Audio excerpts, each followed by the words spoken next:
Good evening. Well, actually,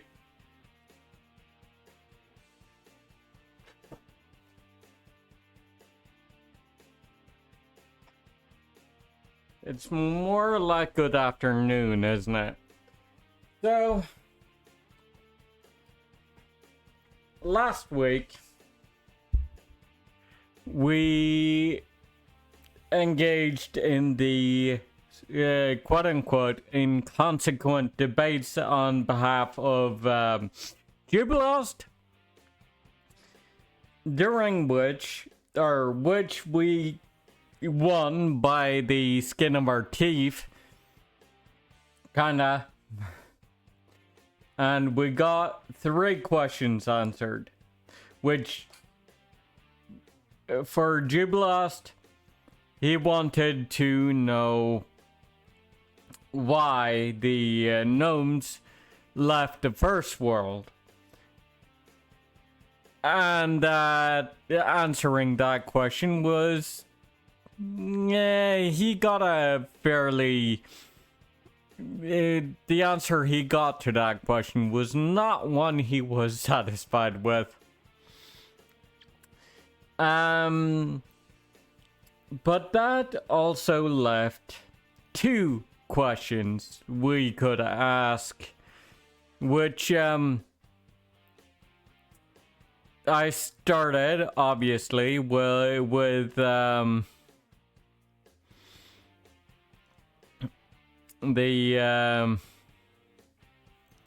question of what was the bloom. Well, it turns out that was... he couldn't really answer that. I mean, he could, but the answers he did give was really things we all had already surmised. Second question that I asked him was about my love life.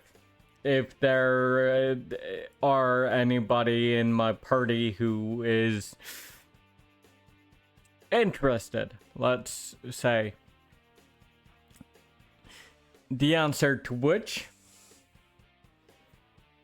was an emphatic no, kind of, because I keep rotating out party members that I don't really have any single party member that I always keep with me, which I would do that if that was if I was actually trying to romance any one of them. But I am still on track to romance the nymph Narissa, which is, you know, a very doomed Yuri kind of story right now. But I'm still on track for that, which we will, I guess we will see how that plays out. Which, speaking of, let's not delay any further and get right to it.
Okay.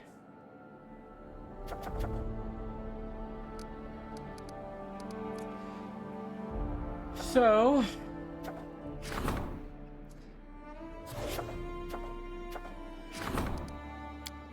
let's start by... let's see... Divine is probably fine. Yeah, definitely fine even. So we'll have Ekon take on the Forest Fae.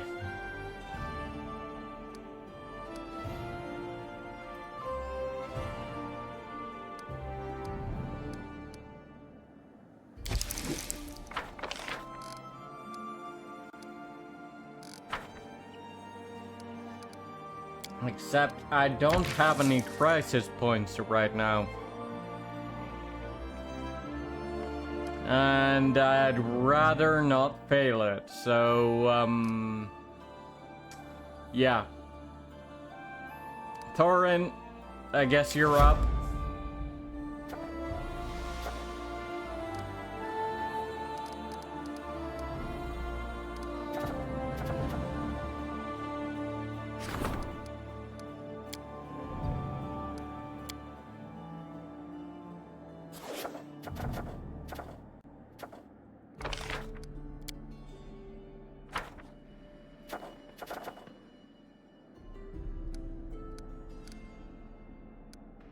And we'll skip a day.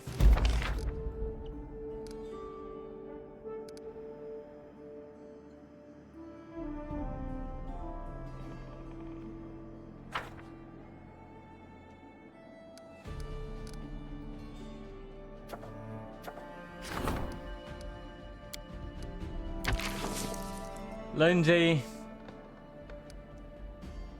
Good neighbors. Rumor has it that conflicts between members of different races have intensified in the region.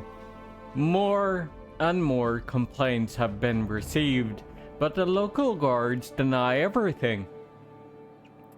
The situation demands action before it becomes violent.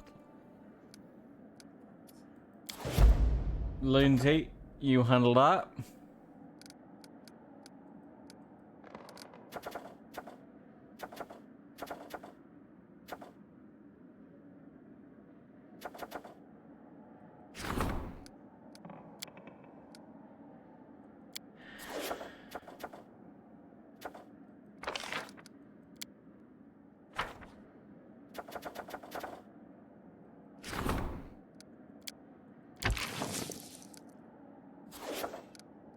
Let's see, rank up.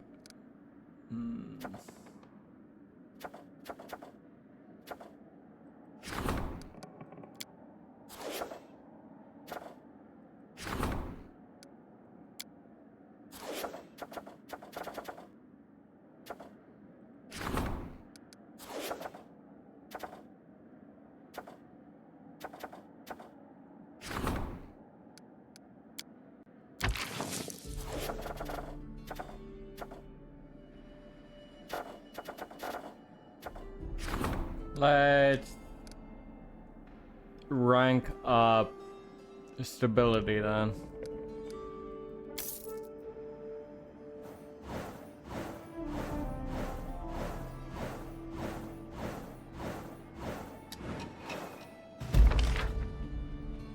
Support the Warden's endeavors. Good. Undead settings. Good. High Society wedding. Excellent. Thorin Oakenshield.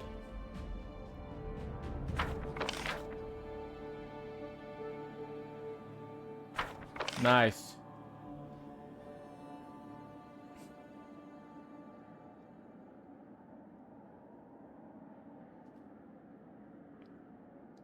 It appears that Tartuk truly has been cursed. As usual, very little actual magic seems to have been put into the curse. How such a meager magical force could have such binding and dramatic results is beyond comprehension. Still, this research has advanced our knowledge of arcane magic.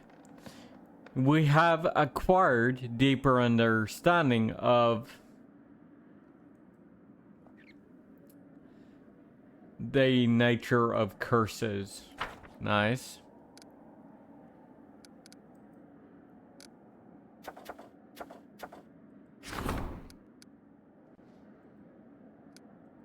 Undead Cyclops attack.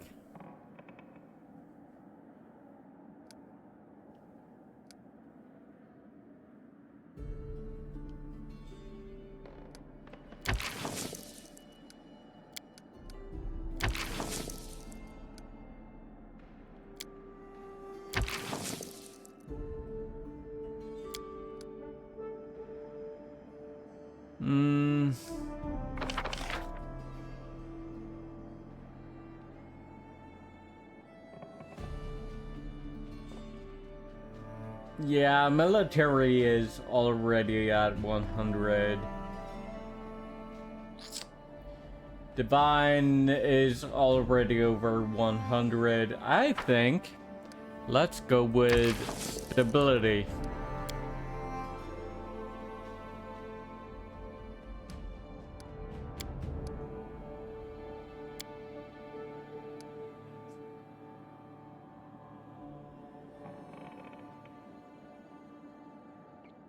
The region is under attack.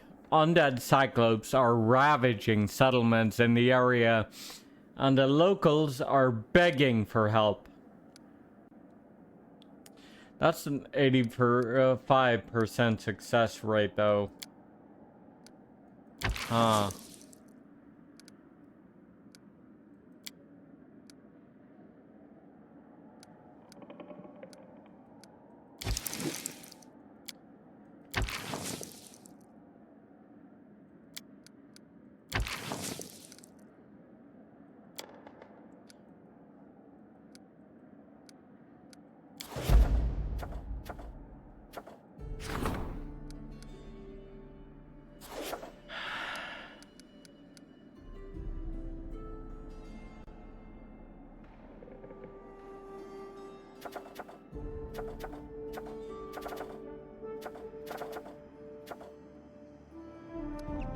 Okay, Lindsay's friends.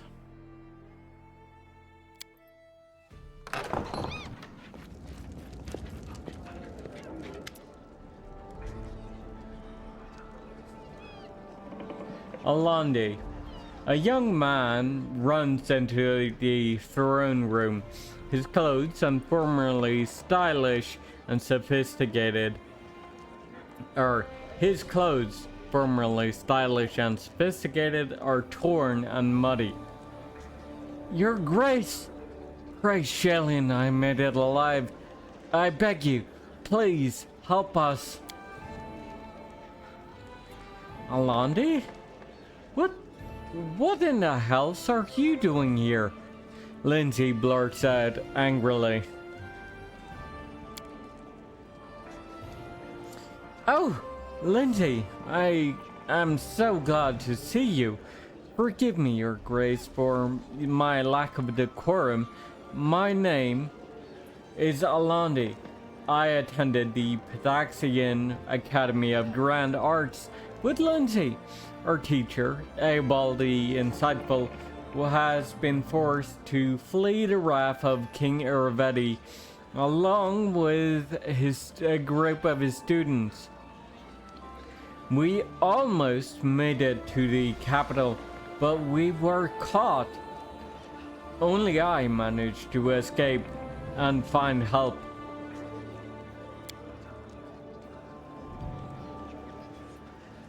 Lindsay opens her mouth, about to say something, but she realizes the gravity of Alandi's words and interrupts herself. Yeah, what do you mean? Professor Eobald is in trouble? Edelweiss, we have to help. Who's Eobald the Insightful? He's a prominent researcher, a gatherer of myths and legends, author of many essays on history and literary theory. Any cultured ruler would be glad to welcome such a beacon of learning.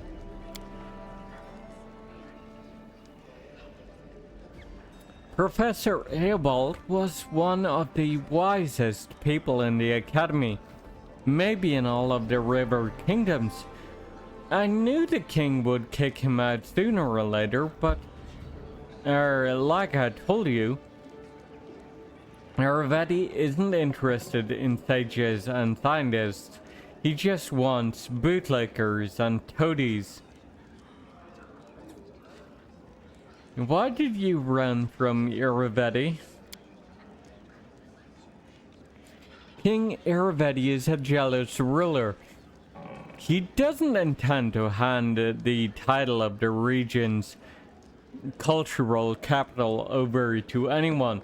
He may have thrown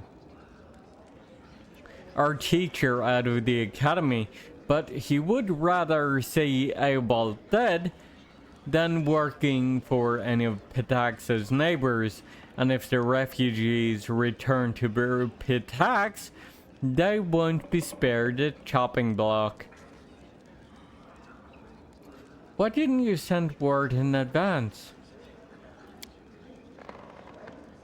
Aravetti has spies everywhere. If our teacher had tried to contact you, we wouldn't have made it out of Pitax at all. Welcome to my lands, then. One of the Academy's most talented students already found shelter here after fleeing the tyrant's wrath. Alandi bows politely to Lindsay. Your books are quite popular in Pitax.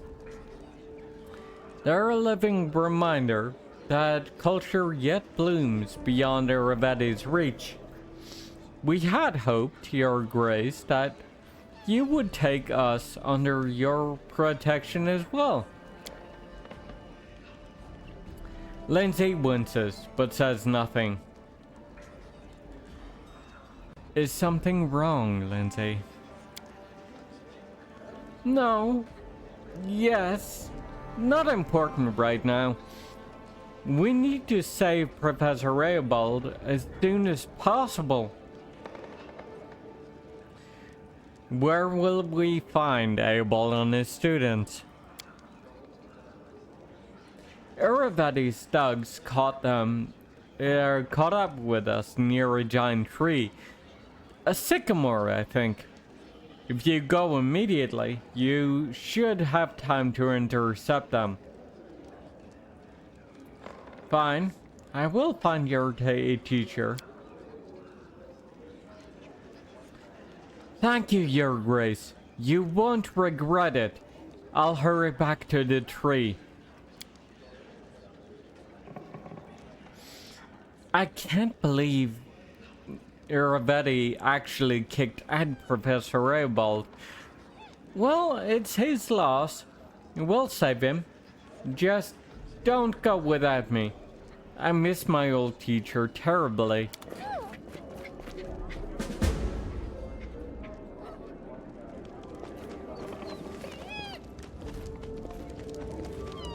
I'll go ahead.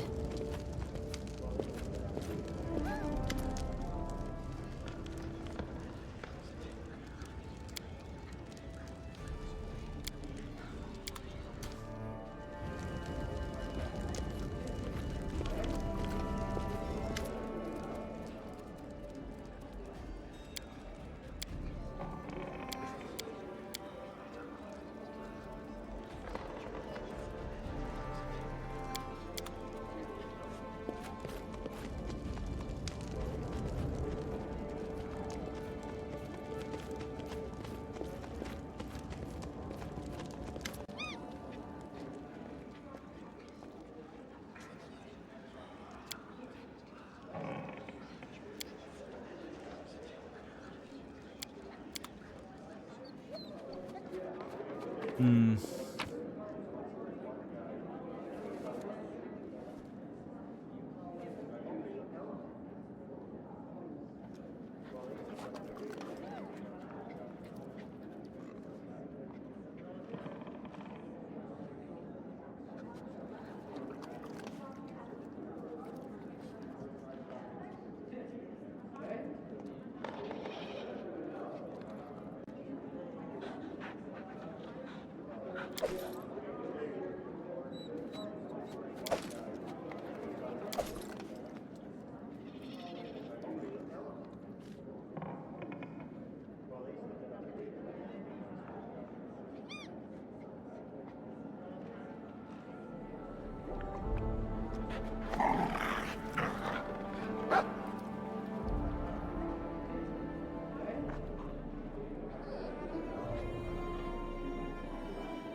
Tell me the story of the Cypress Queen.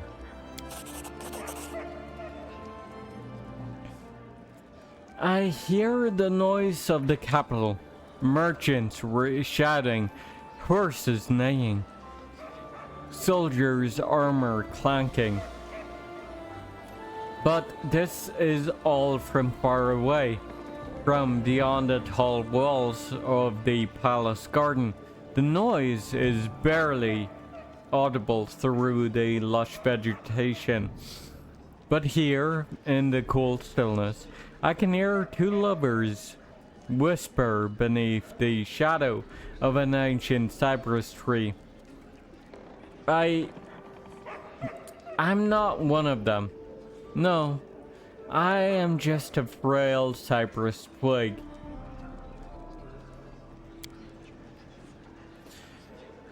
These two cannot be together. She is a queen and he is her loyal knight. Perhaps too loyal. But their love could not be kept secret for long. The king ordered the knight executed, but the knight managed to slip away to the wilderness of the northern marshes in the stolen lands. He hid there, away from civilization, with only animals and birds to keep him company, to remember his lost home. He brought a cypress twig with him and planted it in front of his hut. The tree took root, and the knight spent long hours talking to the cypress, imagining it was his queen. And one day, I answered. Since ancient times, these lands had been home to Fae. So, it's little surprise that a dryad would be born within the tree. We became friends. He told me of his homeland and his beloved queen and the merry life at court, the celebrations, the parades, the tournaments. I wanted so badly to see it with my own see it all with my own eyes. Why couldn't you go to see the city for yourself?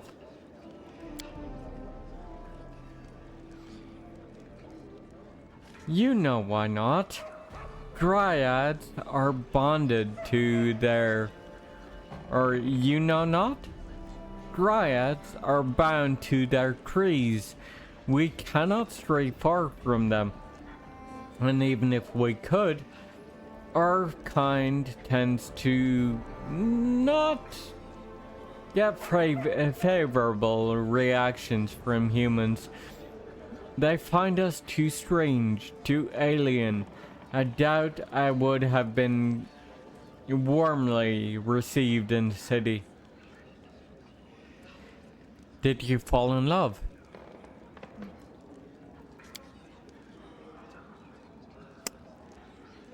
Of course not. The very thought is shameful. The knight remained faithful to his true love until the end of his days. As for me, well, I was born from a twig of the cypress under which the knight and the queen's love story began. I like to think that I was a child of their love, in a way. I never told him directly, but I always considered the knight to be kind of like a father to me. What happened next? So I decided to be a queen myself, and why not? After all, a green mother gave me my fair share of beauty and magic, and the knight taught me about how to rule a country. The Green Mother is one of the eldest, a divine fae creature of tremendous power, able to reshape the very fabric of the first world on a whim. She is probably the most manipulative entity of the first world, often using seduction to get her way. She is a creature of great beauty, typically depicted as a tall green, or as a tall with green hair, and a combination of elf, dryad, and nymph characteristics. Sounds a lot like Narissa.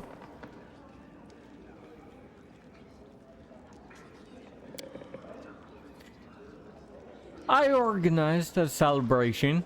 All the local fae were invited. I had no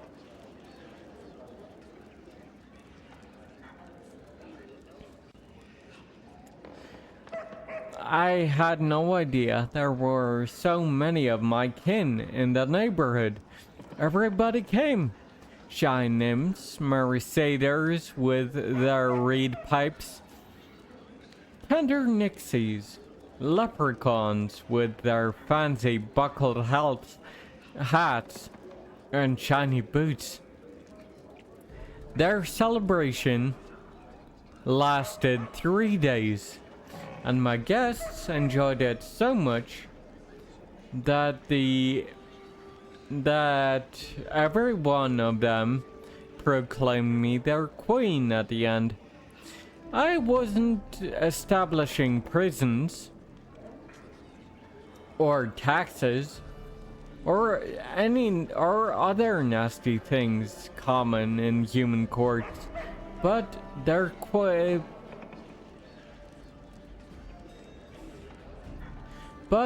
the social life of my court was vibrant enough to make any human monarch jealous.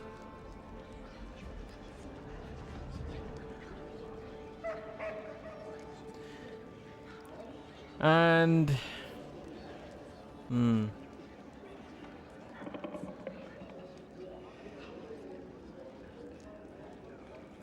And what kind of functions did your fig court conduct?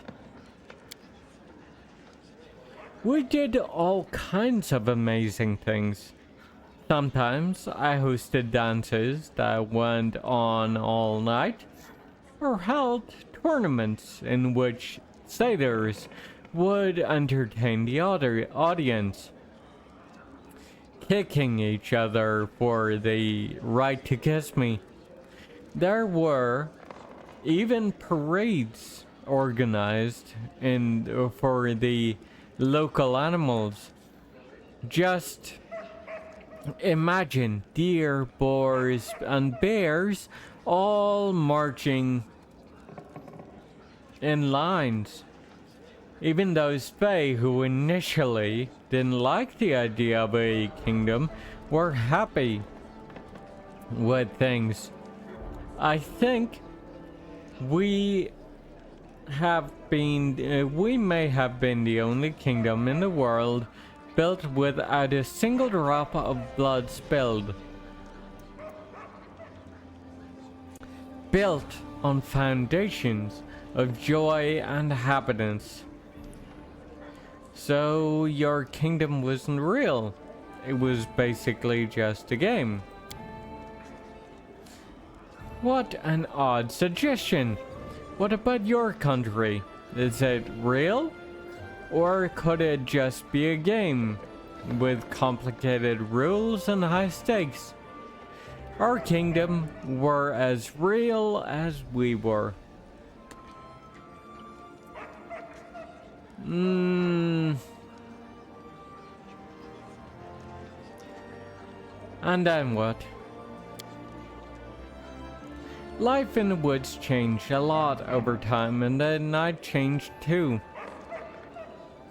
After spending so much time around Fae and meditating alone in nature, he became more religious and built a shrine to Erastil with his own hands. Rumors spread around the area that of some hermit or saint living in the swamps. Though, to be frank, there wasn't anything saintly about him, as far as I could tell, but people started coming to meet him, and over time, a small village grew around a shrine built by people in search of a new life.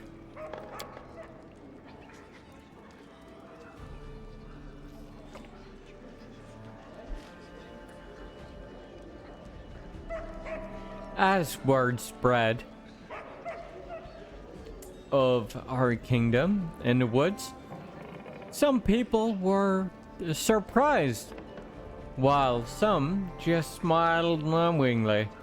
After all, the idea of a kingdom was familiar to humans, so Fae living in a kingdom made by them seemed less an alien, less strange and scary. So we began living side by side in peace. Sometimes Fae would visit humans just to share a cup of tea, and sometimes there were even unions that resulted in children, human children with some of the magic of the Fae. Some of those children deserve their own legends, but those are stories of for another time. Arguably, one of those children were probably my ancestor, actually, because if I remember right, Edelweiss is a Fae ancestry sorceress. So, yeah.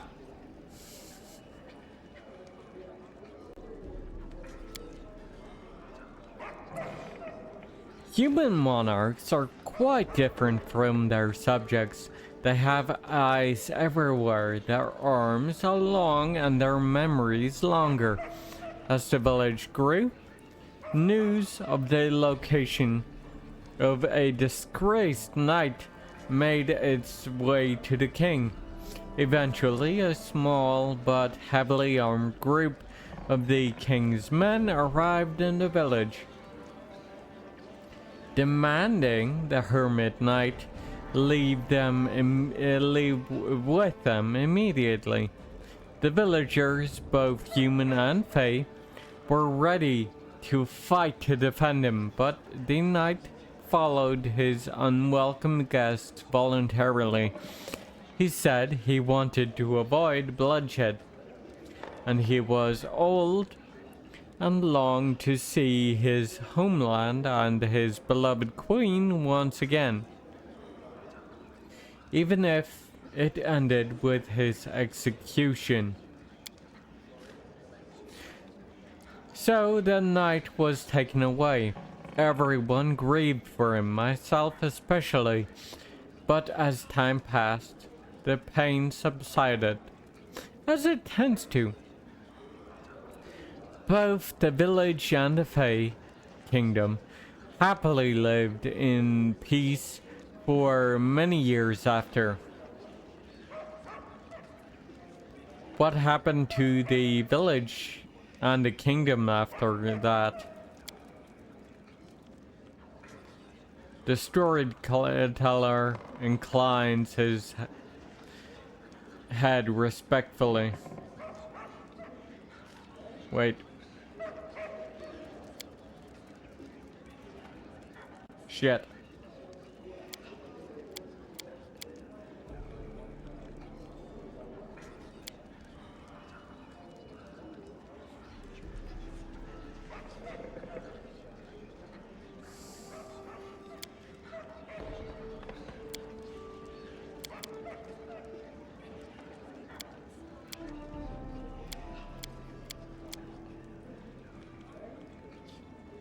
What happened to the knight?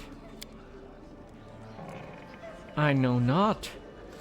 This story was not about him. The Dryad never saw him again. Perhaps he slipped away from his guards and accomplished a slew of heroic deeds afterwards, or perhaps his captors executed him on the first day, simply taking the king his head. Or maybe he died on the executioner's block, but in the city of his youth, gazing upon his queen, older now, but youthful as ever. Or maybe the city had changed beyond recognition and his queen had died years ago, and he realized too late that his true home was a village built in the swamps. Or maybe the king saw that the pious old man standing before him shared nothing in common with the bold young upstart that had impinged on his honor so long before, and thus pardoned him. Alas, we have no way of knowing what really happened. Time spared not even the kingdom where this story started. So your guess here is as good as mine. What happened to the village and the kingdom after that? If your wander is strong enough, you could visit the Gnarl Marshes yourself and ask the locals. I suspect someone there would know what happened next, but this story was about how the Fae Kingdom was established, and that story is over.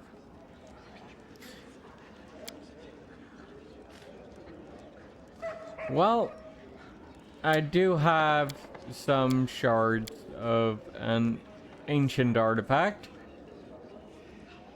namely the Ring of Reckless Courage.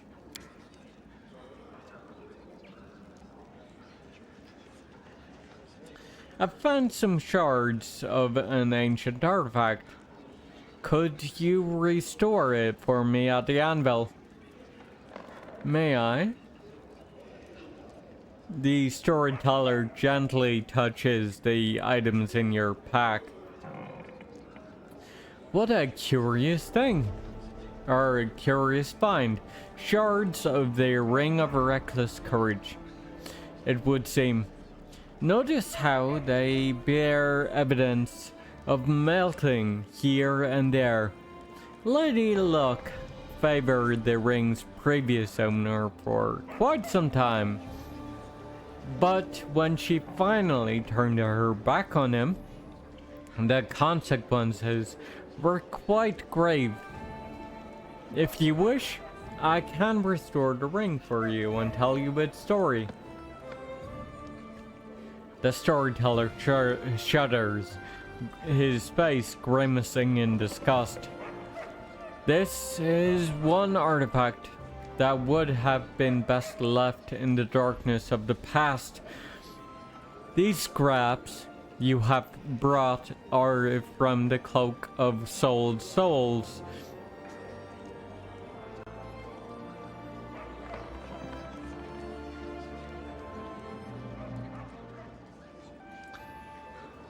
I cannot see its entire story yet, but I can feel it is dark and terrifying. If you could find the rest of the 15 pieces, I will be able to recount the story. But consider carefully, do you really want to hear it? So what is the answer? Will you entrust me with this treasure? The storyteller eagerly awaits your response. Restore the Ring of Reckless Courage for me.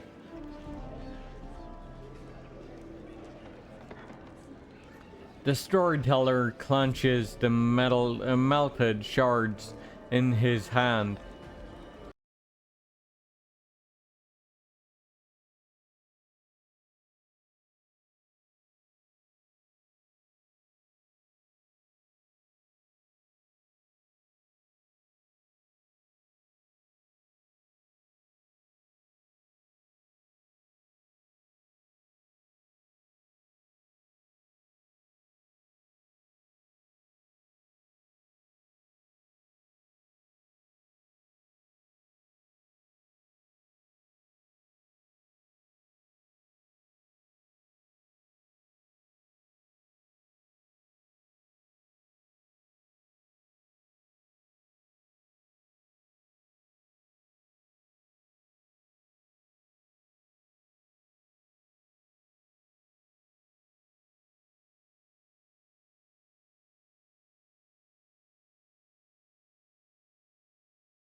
Restore the Ring of Reckless Courage for me.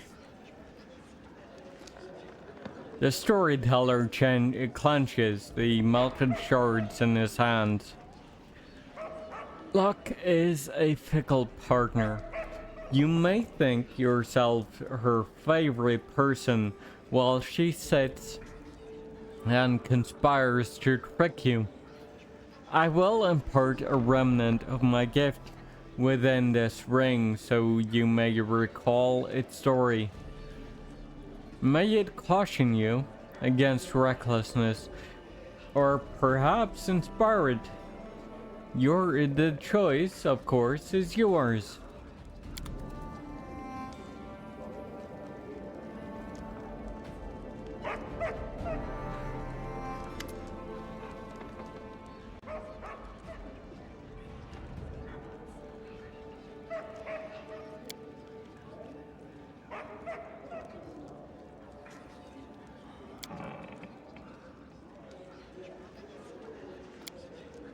Okay. The path is clear.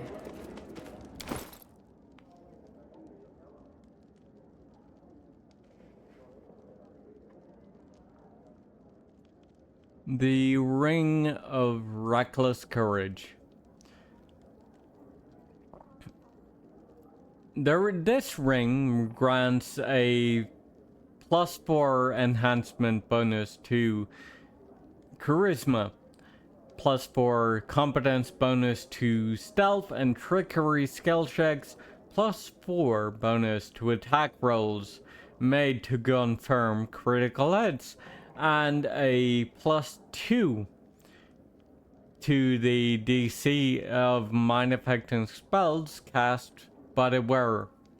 It imposes a -2 enhancement penalty to the wearer's wisdom score and a +4 competence penalty to perception checks, a -2 resistance penalty to will saving throw, and a -10 all saving throws against traps.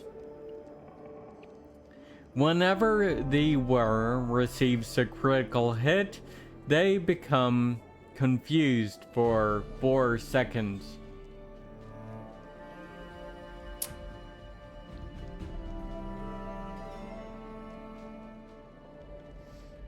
Problem is, it's an enhancement bonus, which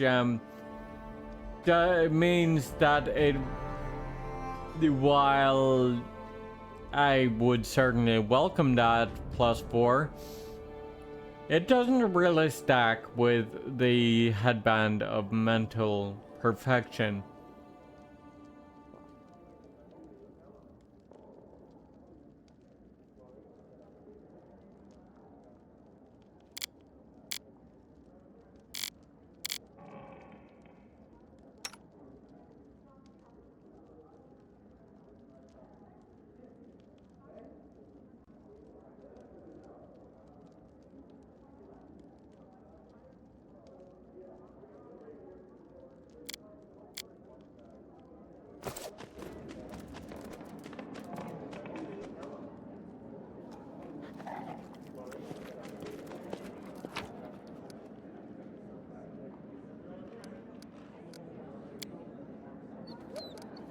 Okay.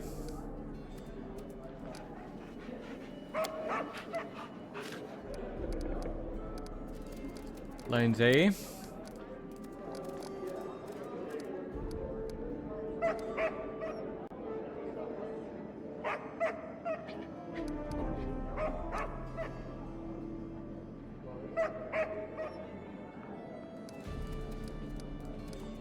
Yeah.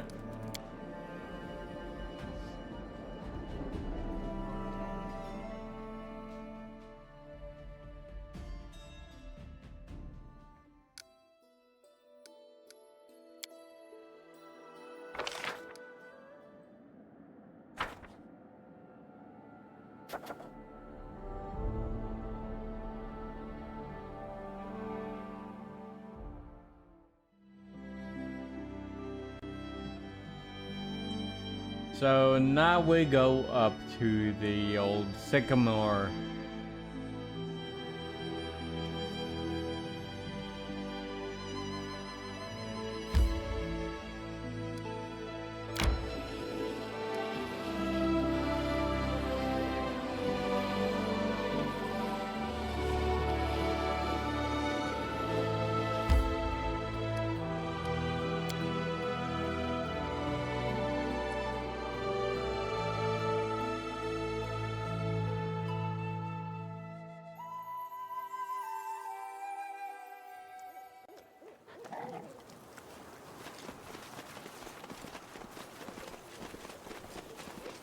Tread lightly.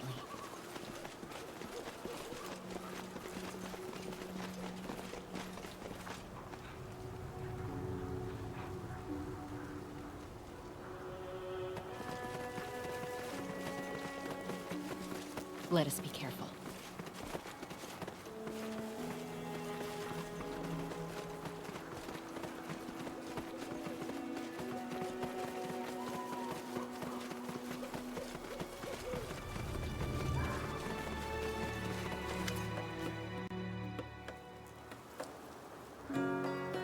Ash, the free shepherd. A group of young boys and girls play their lutes, for as a horde of centipedes surround them. Their horns and hissing to their swaying their horns and hissing to the tune.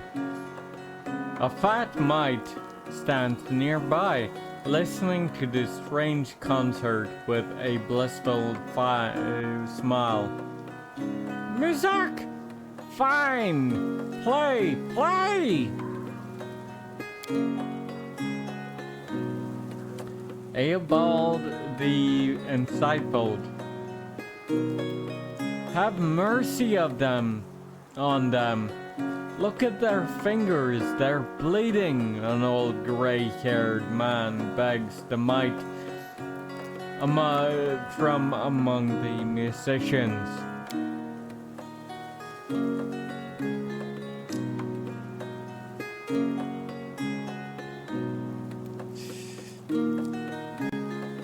Ash the free shepherd. Who can play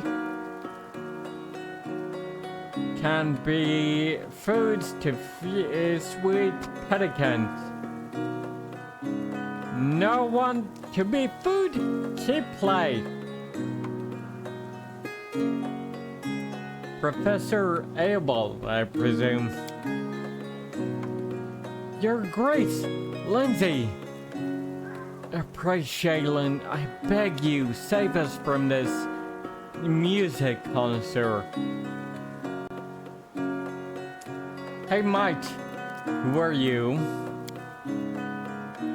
I am Ish, the free shepherd. Walk around, shepherd herd, best pedicants on all woods. Ask anyone. Everyone is proud of what they have. The king his crown, a merchant their gold, a mite their insects. Even a dirty kobold in the gutter takes pride in a dead rat, or in the dead rat he holds in his teeth. And truly, is there any essential difference between them? Do you know Queen Bada? No Queen, and Ish not bow to kings. Walk where you want. It's so. Whose bodies are these? Well, no. Some bandits first chase musicians with knives,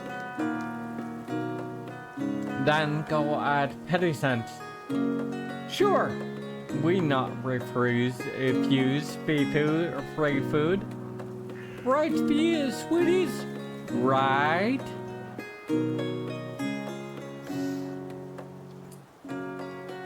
What are you doing to these musicians? Listen to music, good music, and I good, and pedicents good before meal.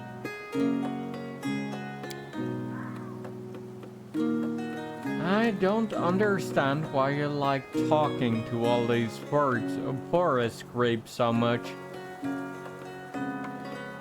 Let's just finish this stinking wretch and her insects before and get out of here. Well,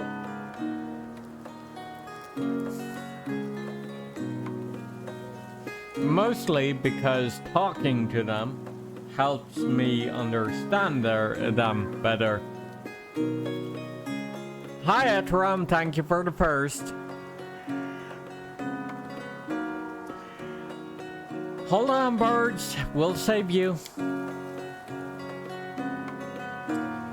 You're not like beasties. angry you.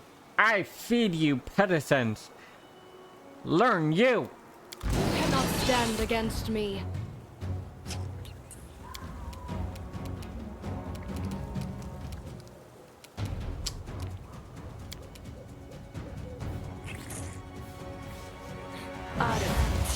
Go.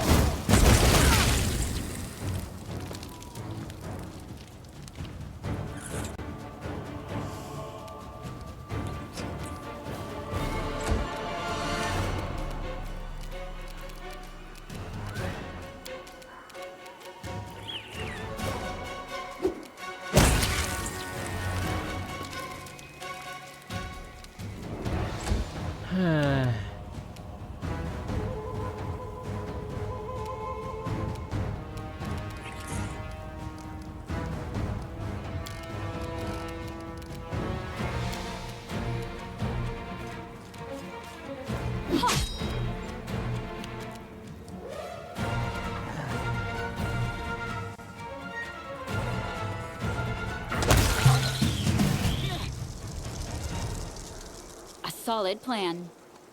Tear them apart!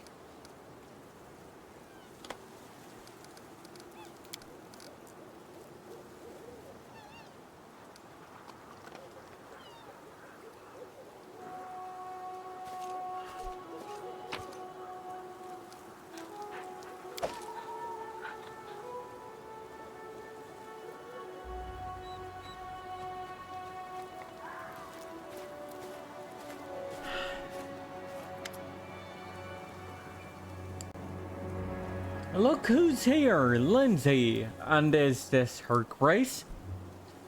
Praise all the good gods, you made it just in time. A bit longer and we'd have been done for. Oh, and please allow me to congratulate you, albeit late. The opening of your publishing house, or for the opening of your publishing house. I had the pleasure of reading those of your books that managed to reach Pathfinder. And I must say, you certainly studied it well. Your choice of authors and books for publication suggests a sophisticated taste in literature. You recommended Lindsay publish a particularly inspiring and wonderful book.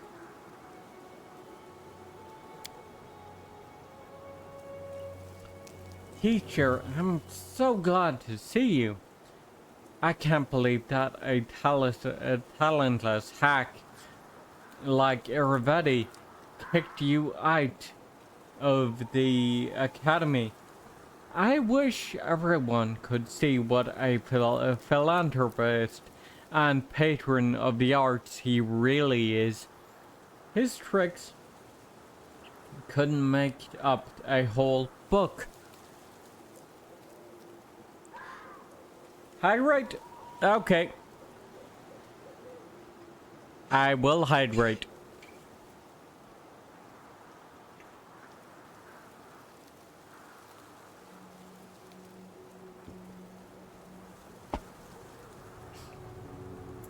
Thank you for the water.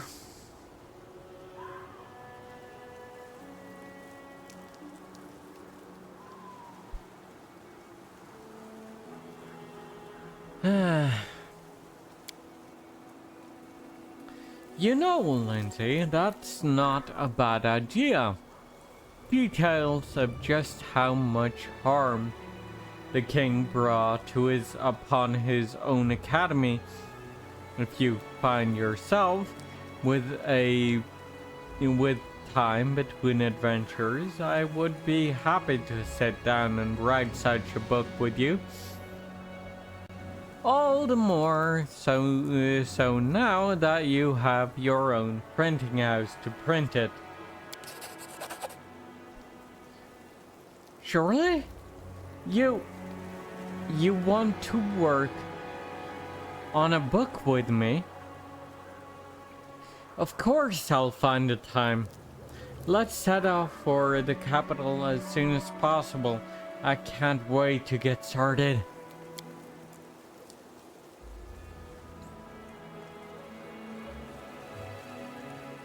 Hail, Baroness. Now we all... Alandi stops when he sees Lindsay's piercing gaze. Is something wrong? You don't even remember, do you? But I'll never forget. You and your friends poisoned the years I spent in the academy, hiding my things, tearing my books, spilling ink on me, dunking me in the fountain. And now you have the nerve to come here. Maybe you want a job at the publishing house too? Professor Abel, is this true?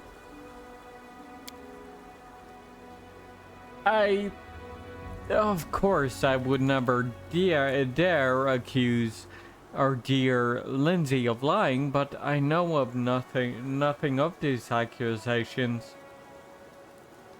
Alandi has always put his best foot forward with me. He's a wonderful poet and musician, and he's always been polite. If not for him risking his life to get us to the capital, we'd all be dead. Alandi, did you really treat a peer this way? For shame. I thought better of you.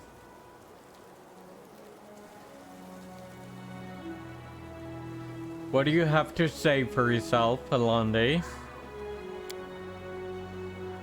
What is there to say? We were students.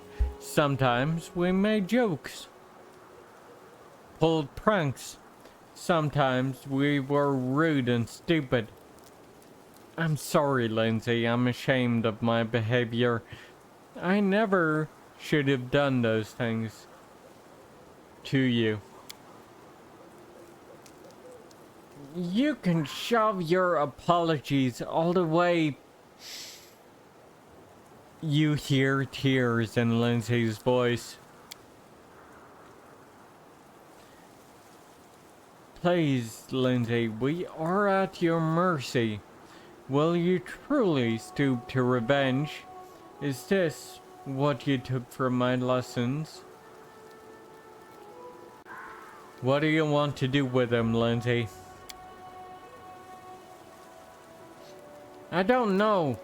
I'm sorry, Tager, but I can't bear to look at him. Let him go wherever he wants. Restov, Maivan, Absalom, for all I care. I'll even give him money for travel, just so I don't have to see his face. Lindsay. Abel clasps his hands before him. I understand that you're hurt. And I'm at fault too.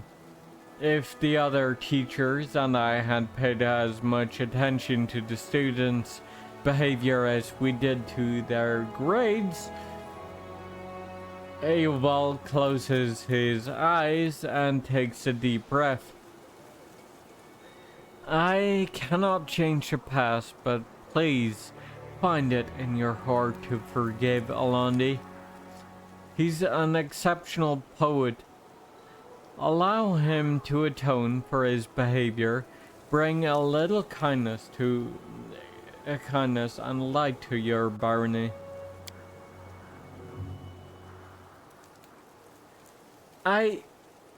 Teacher, I don't know. Lindsay looks to you. What should I do? Maybe I should forgive him. Let him write all those brilliant verses of his, the scumbag.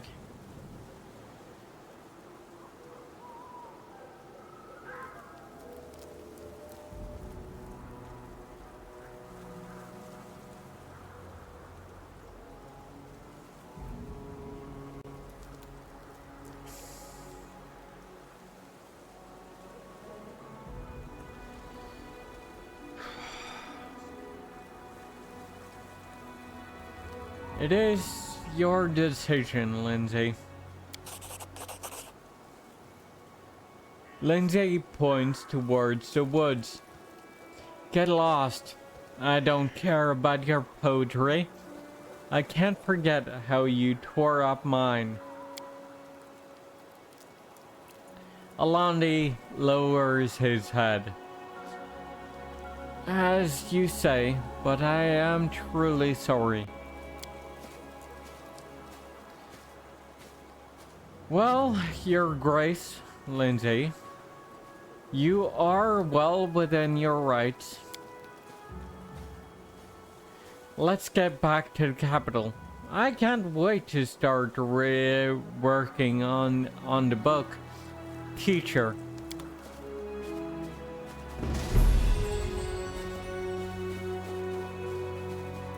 Yeah.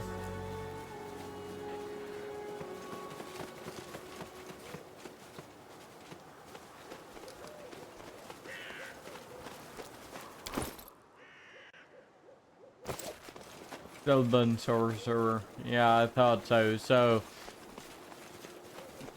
there's actually a good chance that that Edelweiss is in fact descended from the Cyprus Queen.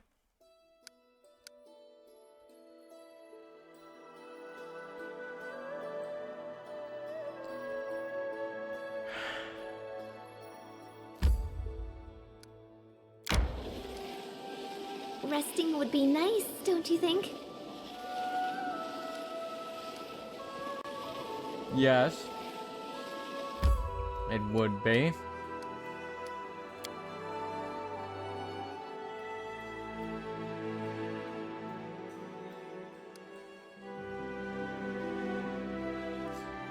Okay.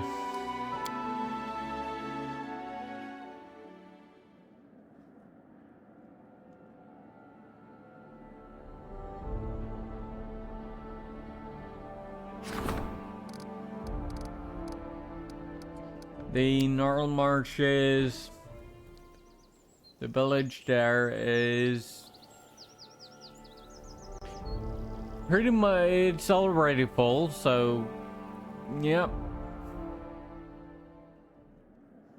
That's the North Gnarl Marshes, I believe. So south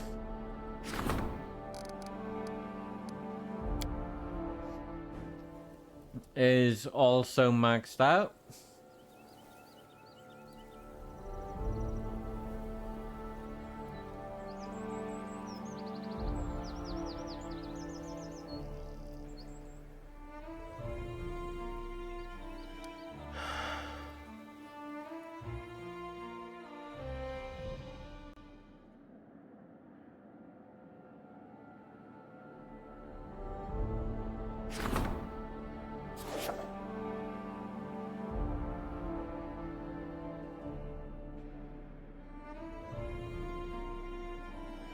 The Camelons. I am pretty sure that's at 10 of 10. Yep.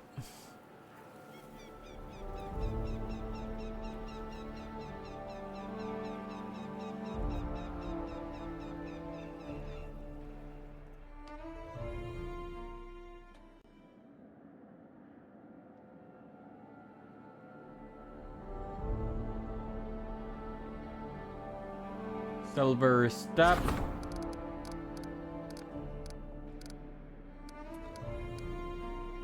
Pretty sure that's 19 of 20. So I have room for one more structure right around here.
I feel like building a brothel right next to the school might not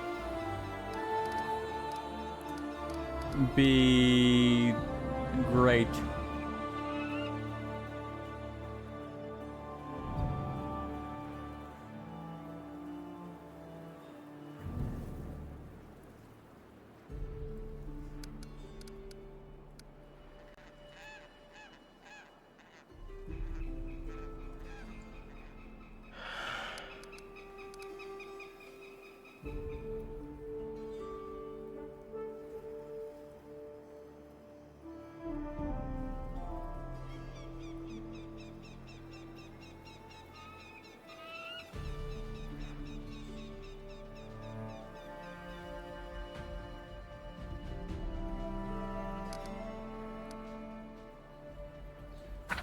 Actually, I do need to build a barbarian arena right next to the kobold quarters, and I believe that's a 2. That's a 1 by 2, so I guess we sell the school. Oh. Okay. I break.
Okay.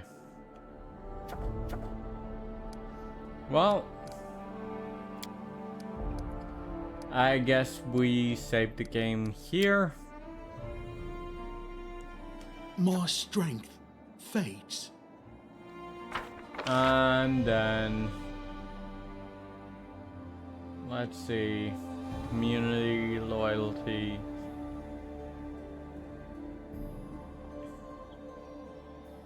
Let's say probably arcane needs the upgrade the most.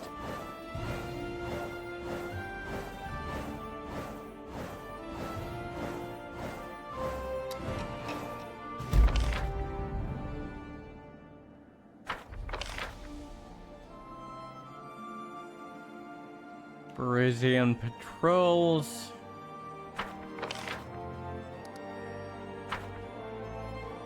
Nice.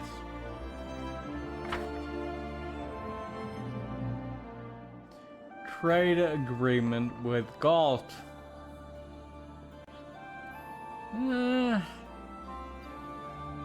Nice.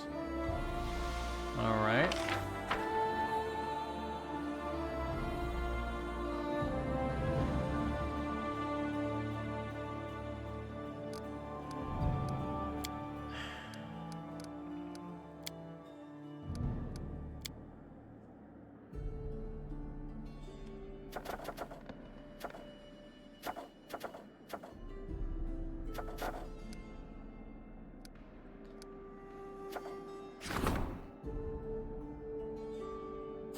Magister asked for an audience. Undead Cyclops attack.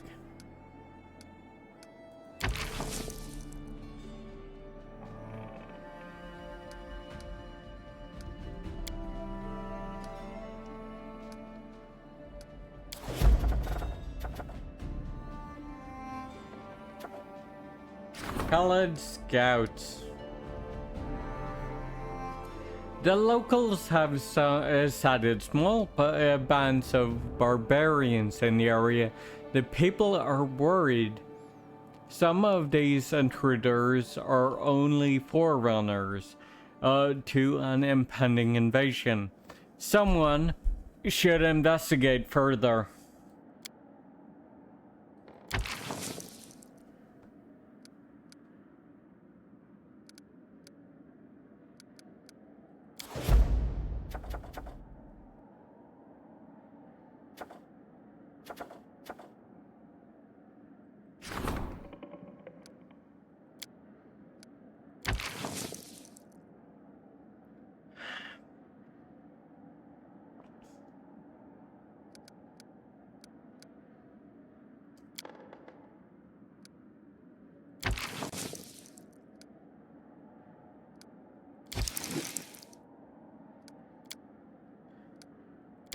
%20 chance to success chance. I don't like those odds.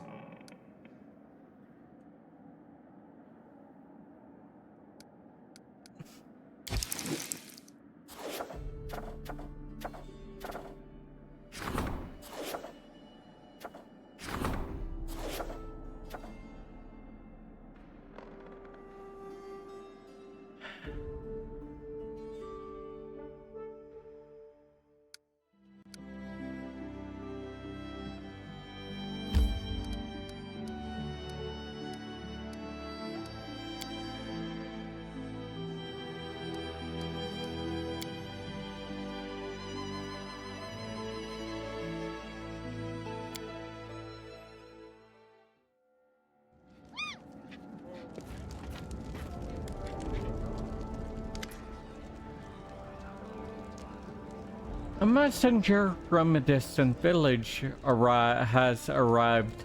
Something strange is happening there.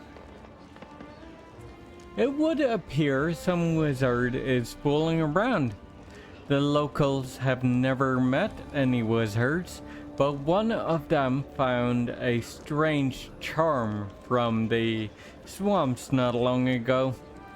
He showed it to the whole village and bragged for his luck. The lucky fellow is now completely refuses to allow anyone to examine the charm.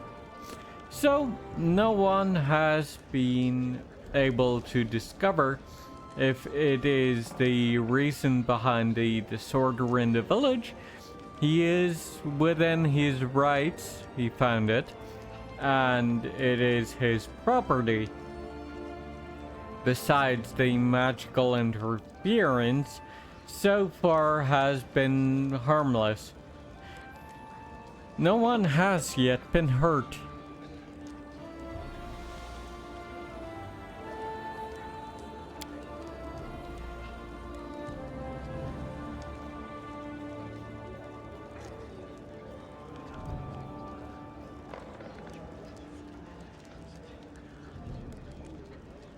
Octavia taps her chin carefully.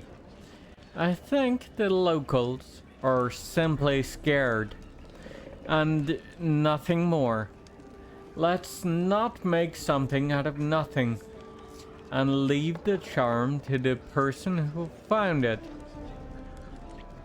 Otherwise, we'll set an example for other spoilers and be buried in an avalanche of anonymous letters.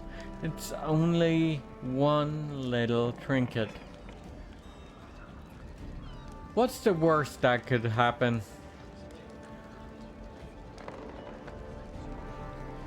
So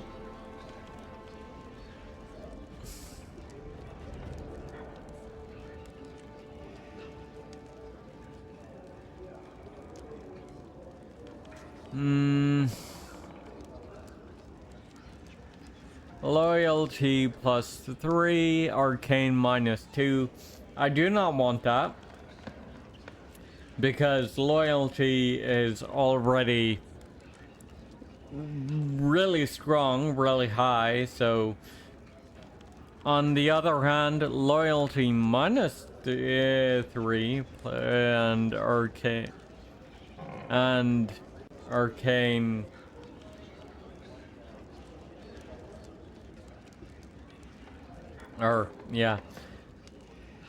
arcane plus 3 minus 500 GP. Loyalty minus 2. Arcane plus 3. Buy the charm and give it to the appraiser. Well, I suppose that's a reasonable solution. He would probably sell the charm anyway. So this will be a win-win solution.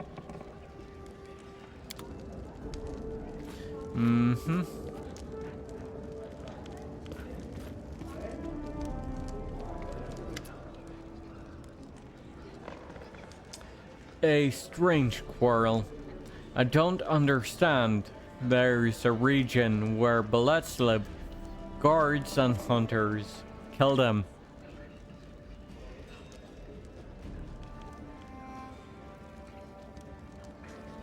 So that it is safe. But some are displeased. Scholars of some sort. They say that a rare type of blood lives there. One that is almost extinct. They want us to forbid hunting in these parts. Ekin shakes his head. It is a strange quarrel. You know what I will say. The monsters must die.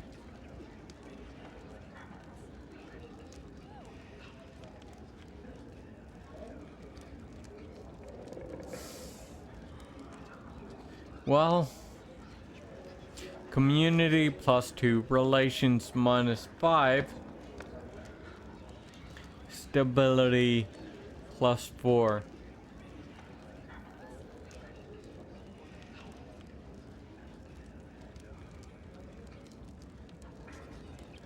Such beasts have no place in my lands. They must be eradicated. Good. I'll order the guards to take care of the bullets and offer a reward to any other hunters.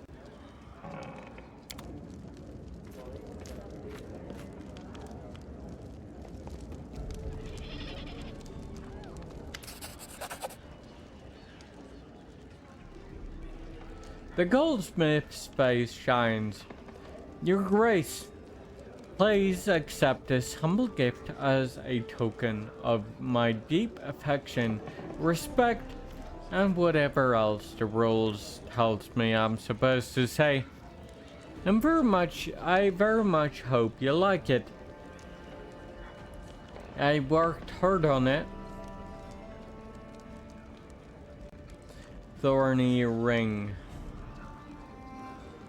I wanted to order something specific from you. Mim wrinkles her nose. You can't dictate genius, but well, I suppose it's your right to try. What can I do for you? An amulet. The master craftsman nods at you, pensively.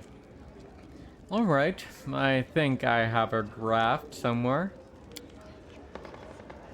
As long as I'm here, I had this brilliant idea. It's going to be really something unique. It's going to be something really special, unique. Perhaps the best thing I've ever done. Mim brushes a forelock from her face. It's only... I can't say what it's going to be exactly. But I know how to figure it out. But to do this, I'll need you to grant me 3 wishes. One is already fulfilled. There are 2 more to go. Please visit me in my workshop and I'll tell you more. Fair enough.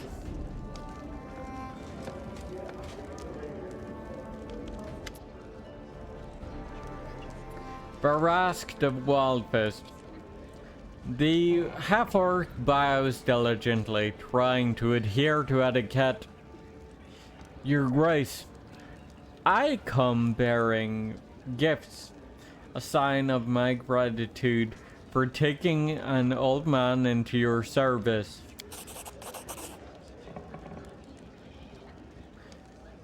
With such weapons, you can go on raids and protect your lands. Everything has been tempered in lamblood with proper prayers to all the proper gods. Everything is done with care for you personally.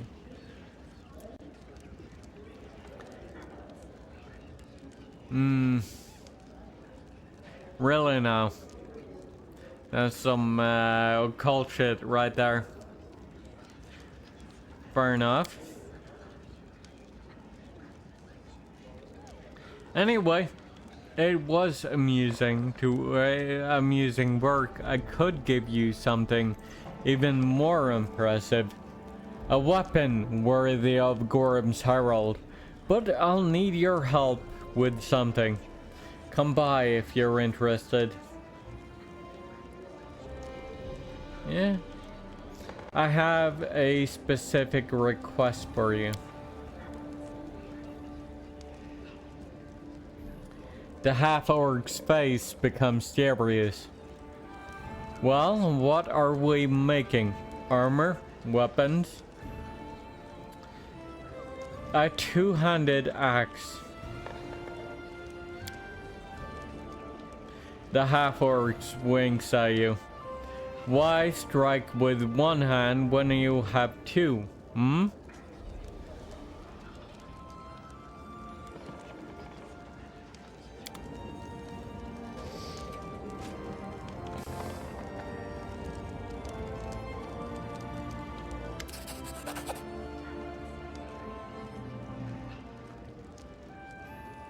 Chemo bows awkwardly, a broad smile dancing on his lips. It is ready. I brought you something. Received quiver of lightning arrows. Thank you, Chemo.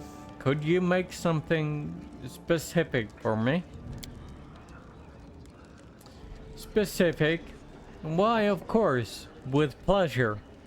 But what exactly?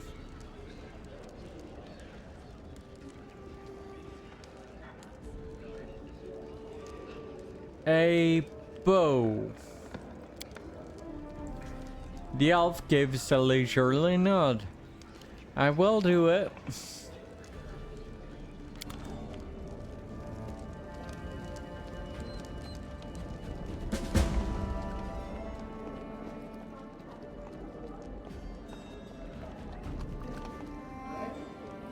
Okay.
Magister asks for an audience.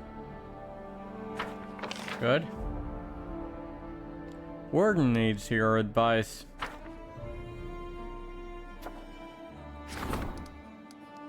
Extortionist guards.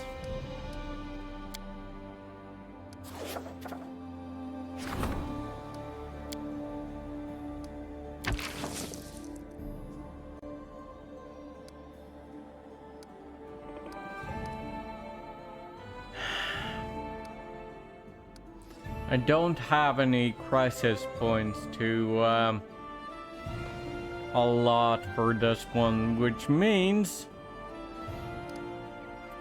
I am probably going to be or going to have to save scum to actually succeed it.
Yeah, I'm going to have to reload that, I think.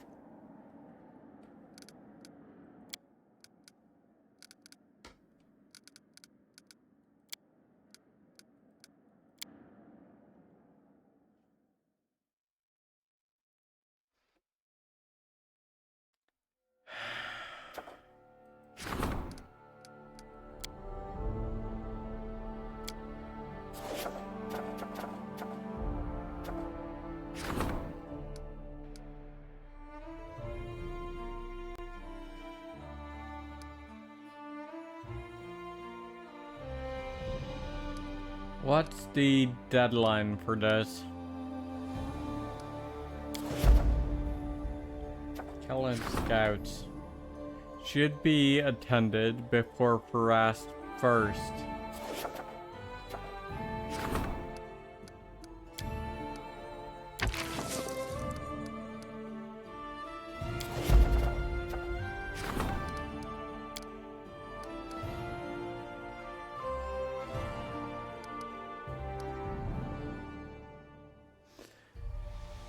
Which actually means that,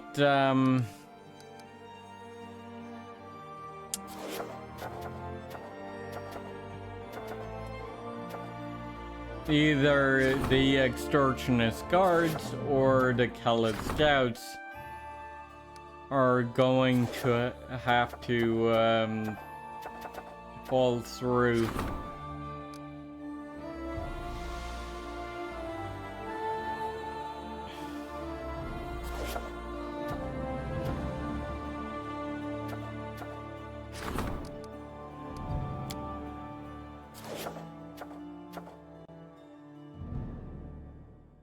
Either that or Khalid Scouts. Ah, fuck.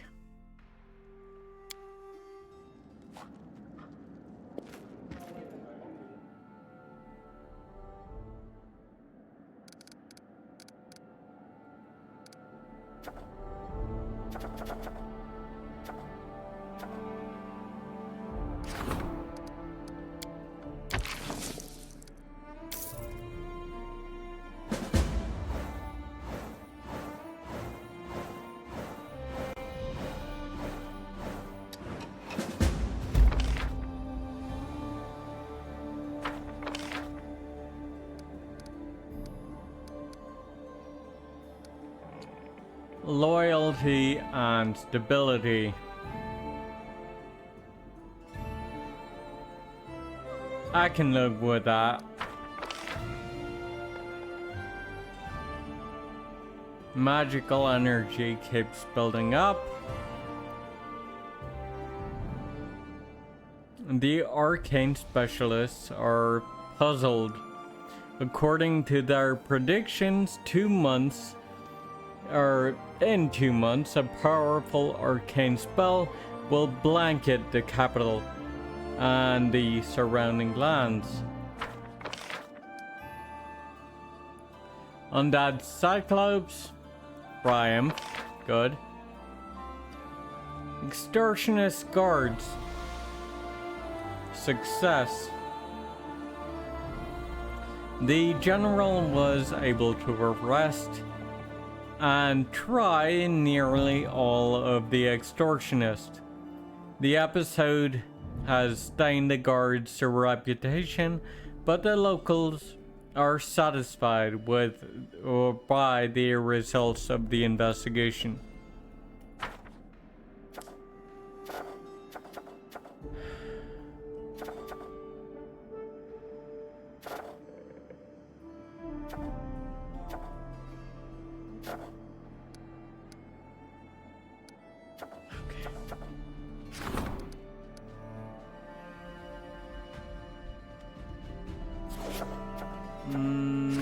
Opportunity, we can leave that. Problem: a winged menace. A flock of rapacious harpies are terrorizing the region. They are robbing the helpless peasants, attacking the nearby open markets, stripping the jewelry off nobles right in front of their bodyguards.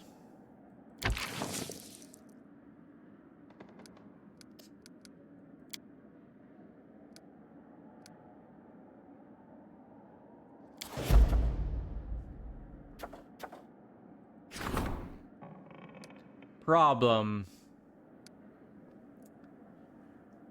bog mischief. Mysterious complaints are arising from the region where Master Timo Tavan has recently settled. Water rises in the wells and floods the surrounding homesteads. Experienced hunters get lost in the woods.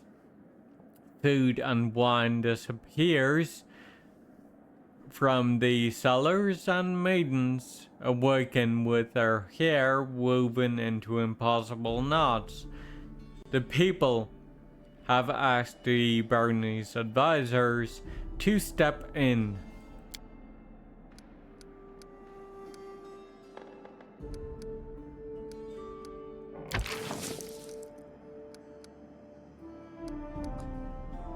Valerie.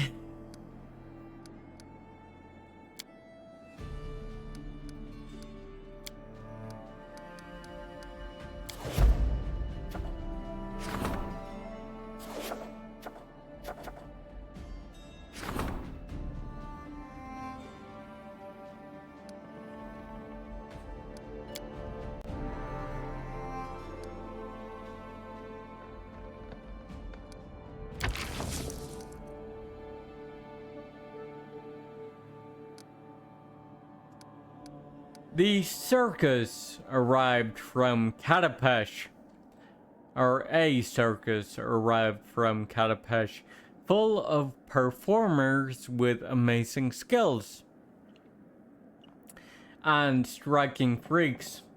They've been everywhere during their travels and have much further yet to go. They possess fresh rumors and the most amazing tricks that could be useful for the barony.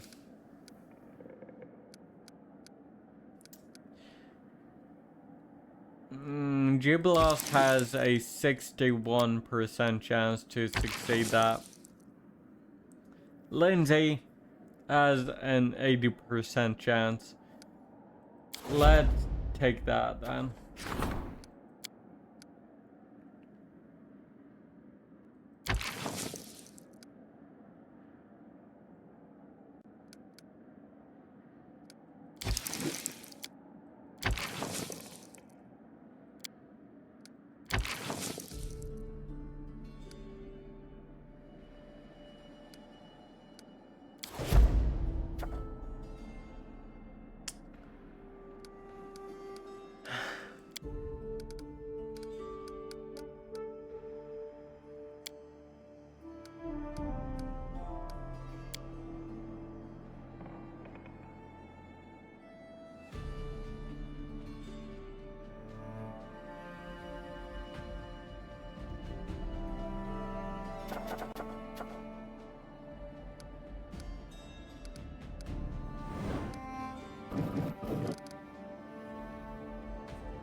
Okay.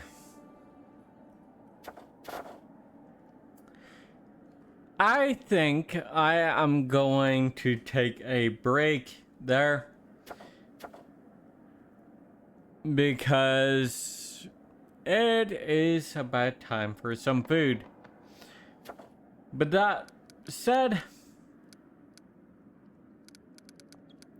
we saved the game after our last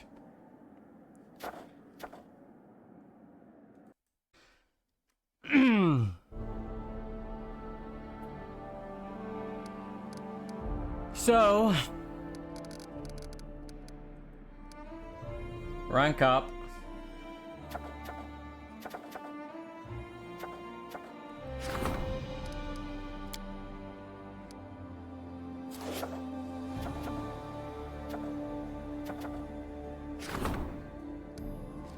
I feel like most of these are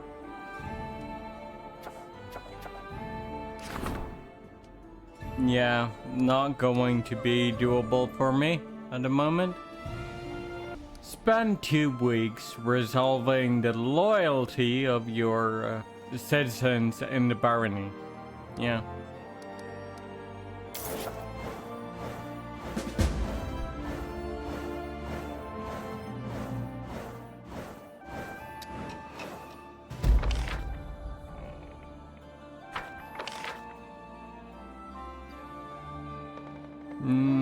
Yeah, no. It's unfortunate, but that is a reload.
Loyalty.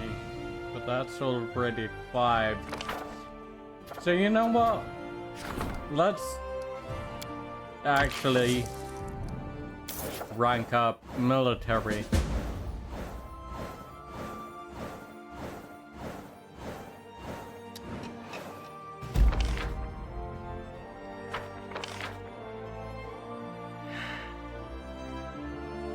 Praise Xiphus. There we go. The advisor's servants stepped into the night, and the flames in their hands dispersed the darkness. The cultists were captured and suffered lawful punishment.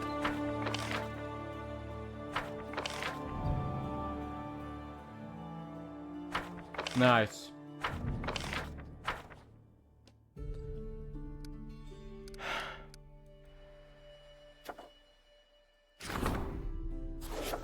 Now,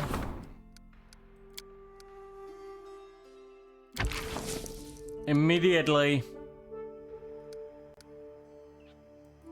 Morgan, you handle that.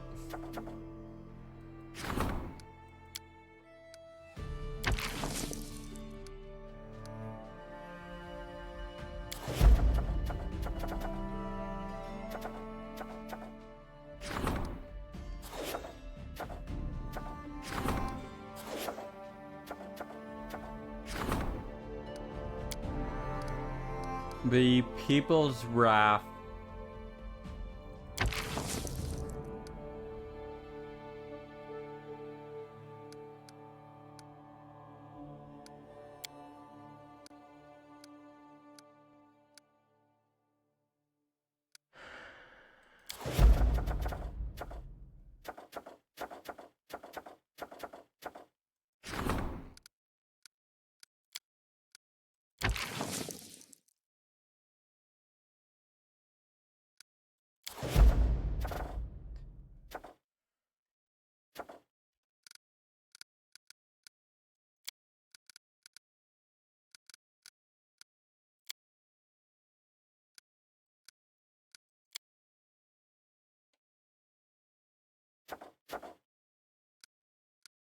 Mm-hmm.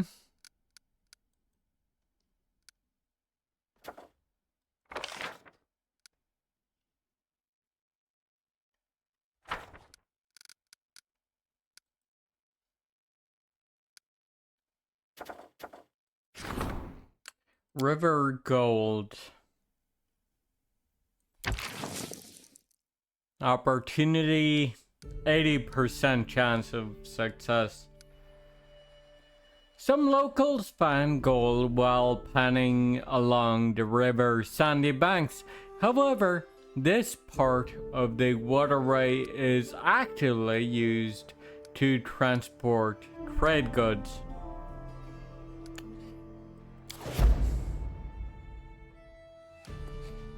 Okay.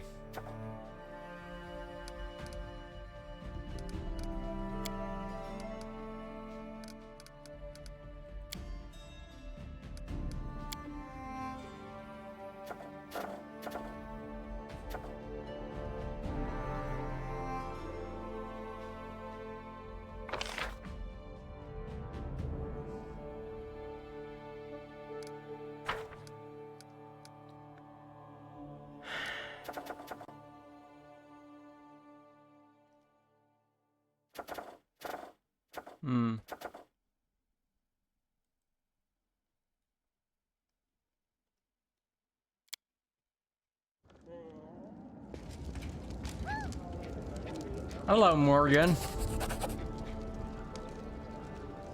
Your advisor has arrived to report recent military development in your barony. Military +4, arcane -2, and stability +3. I could do without that arcane penalty, but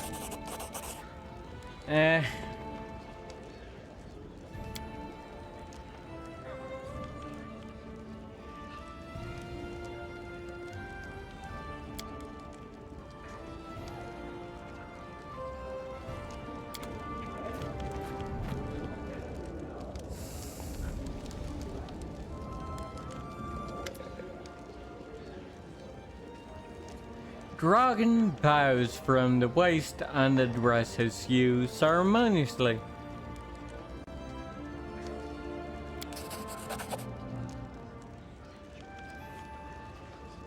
Blessed defense.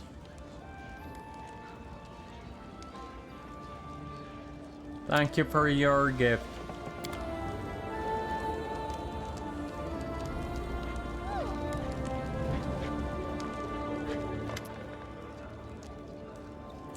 Greetings, Your Grace. I am working myself day and night producing orders for your army.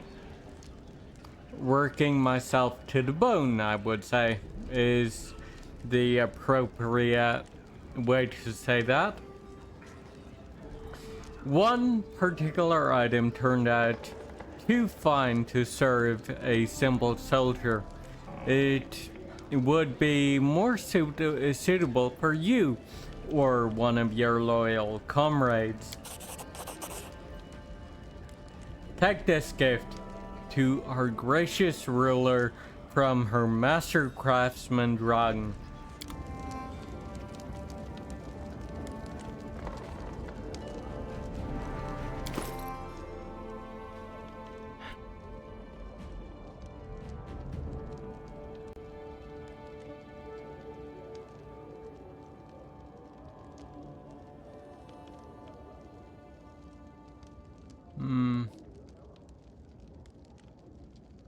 Gleaming chain shirt.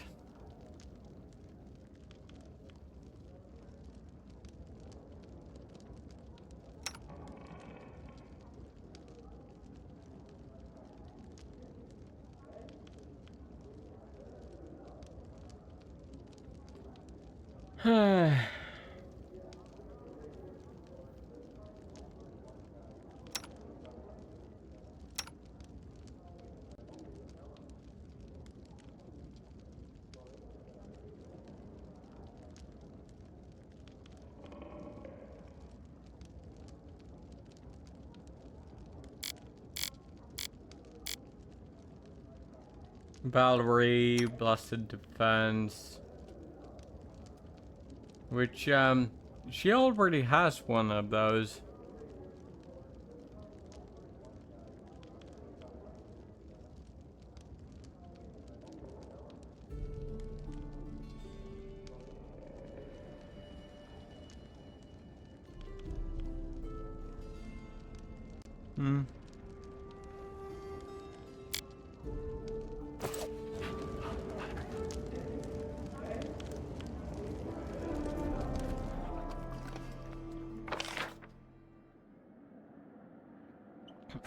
General requests an audience. Support the General's endeavors. Support the Magister's endeavors.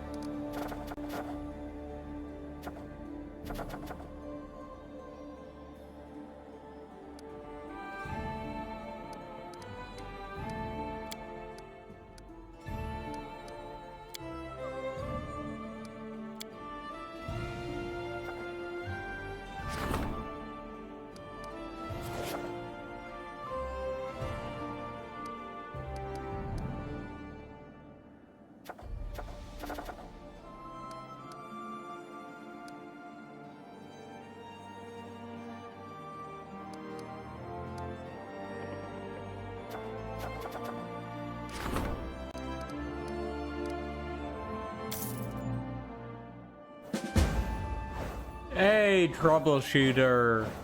Nice. I been aiming for that for some time.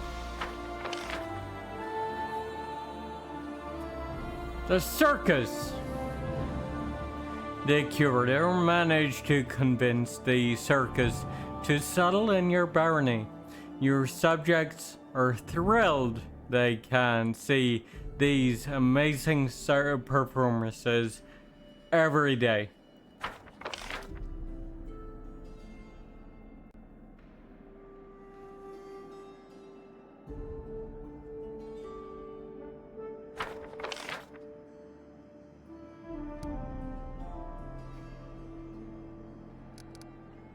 The treasurer engaged the best engineers of the barony in solving the development in solving the problem, and together they developed an automaton for waterway gold extraction. This has become an important deposit.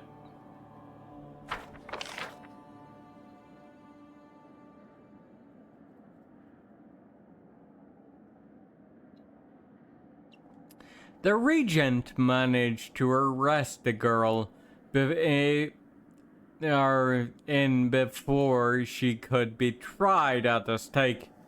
The impartial investigation not only exonerated the quote-unquote witch, but also found those truly responsible saboteurs from attacks.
It's fine.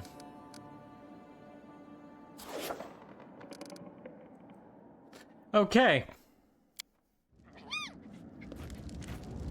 Let's see what Octavia wants. I have news. More and more mages come to our capital every day, and it seems a small mage quarter is forming around the artifact appraiser. There's new bookshops, new alchemy labs, and now we even have an illusionist parlor. That woman can conjure up more dresses and makeup and hairstyles than you could imagine. Perfect for an evening out. Just remember to get back home before the spell wears off. Sounds like the fairy godmother.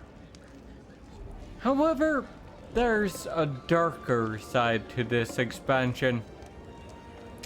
A necromancer from Geb is looking to set up shop in your domain. He wishes to raise undead servants and rent them out as cheap labor. In his homeland, skeletons till the field, cut down trees and mine ore, while elsewhere around the world, necromancy is strictly forbidden. In order to animate a dead body, one must snip off a small fragment of the soul that once resided within it. Our guest asks you for a license. In return, he promised to supply us with a fresh batch of workers.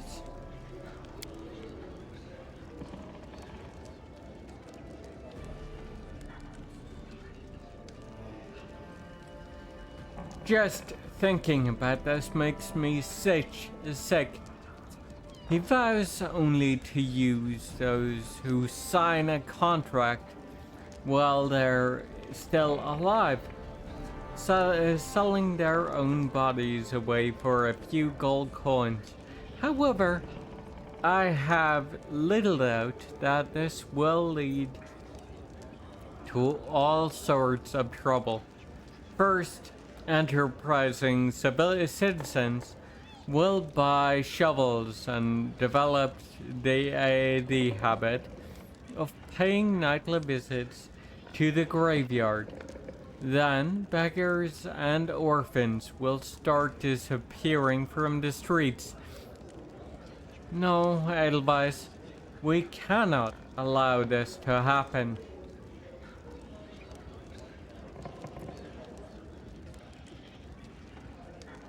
Community +2, loyalty +2, divine +3, arcane -3.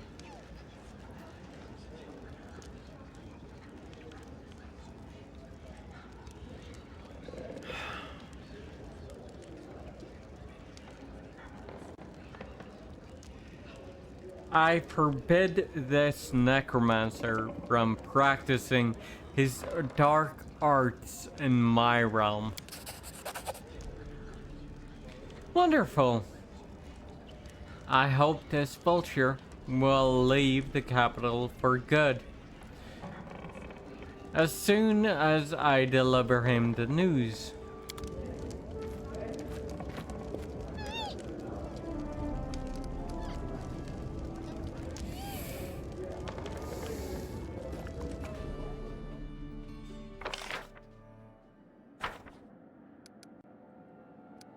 Okay.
Colored Scout, success.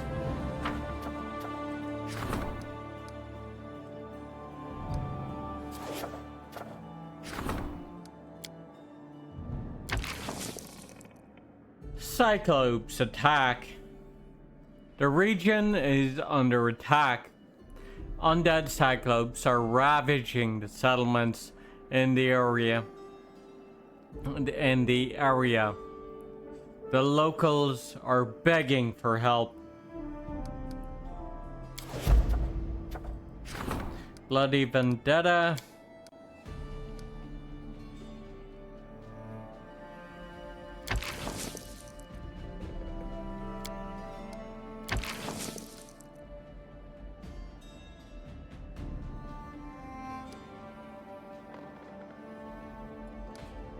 two competing merchant families have moved from insults to sharp blades, and a real war is or has begun among the citizens. Among the victims of the bloodshed are innocents who are now afraid to walk the streets of their own city.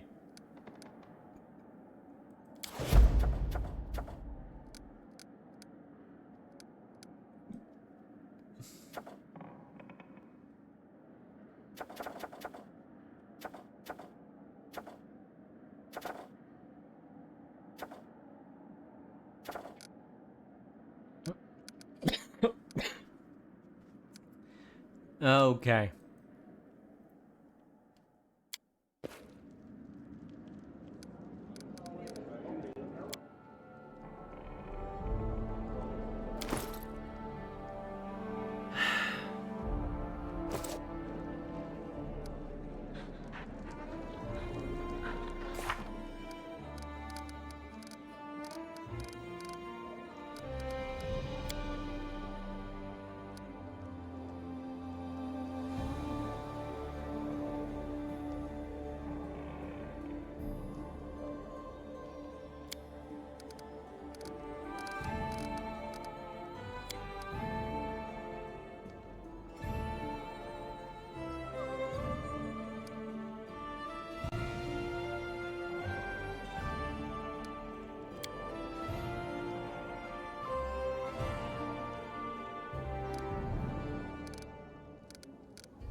Well, actually...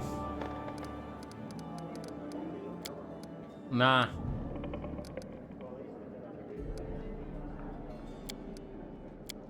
There we go.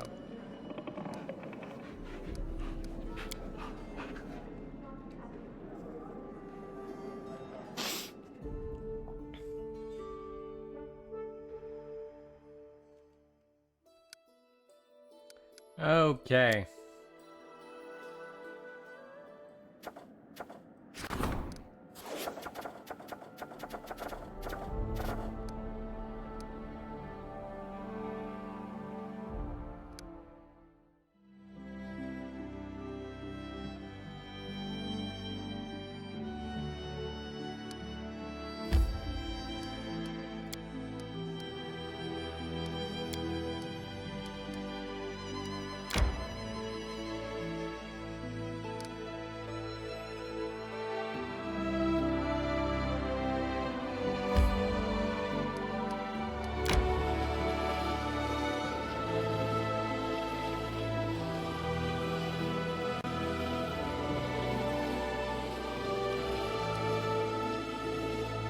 Resting would be nice, don't you think?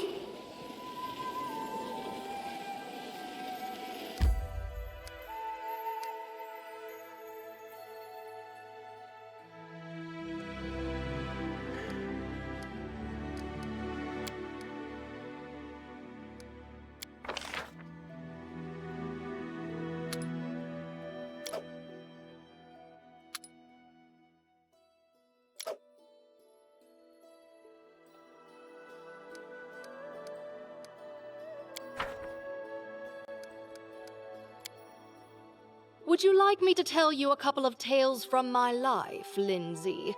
They'll make your stories much more interesting. After stories like yours, mothers will turn gray before their time, and their children will grow up with stammers.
Hey, Maka! Hello, Raiders.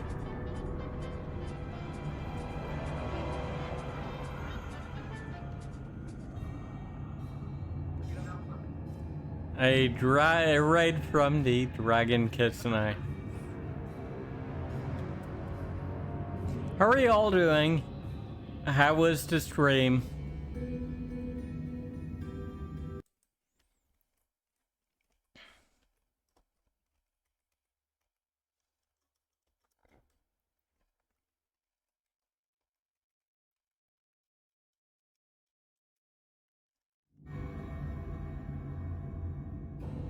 Oh.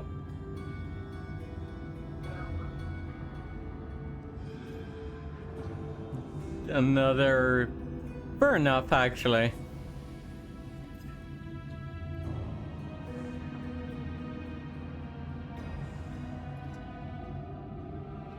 A massive stone door blocks the entrance. It has no knob, buttons, or other signs as to how to unlock it. However, a thick path of moss has been scraped off the door's hinges, hinting that it's been opened recently. Search for a way to open or unlock the door. You can't find any physical mechanisms. It seems that the door must be opened through some magical means. Use detect magic.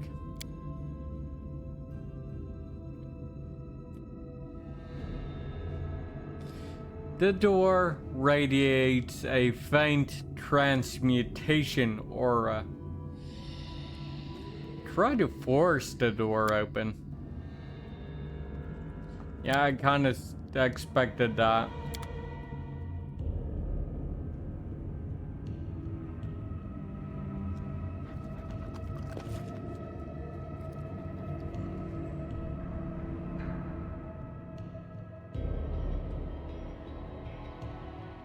Door's closed.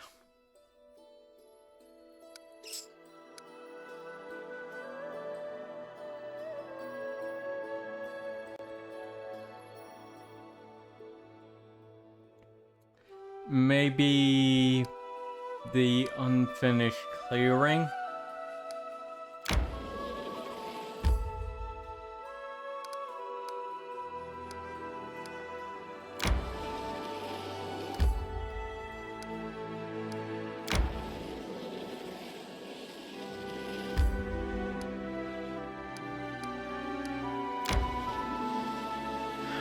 Resting would be nice, don't you think? Probably.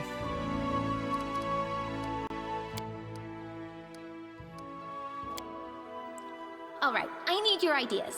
Who is that storyteller who's living in the capital? How could an elf look so old? It shouldn't be possible. Maybe he's a spirit pretending to be mortal so he can watch us? But is he a good spirit or an evil one?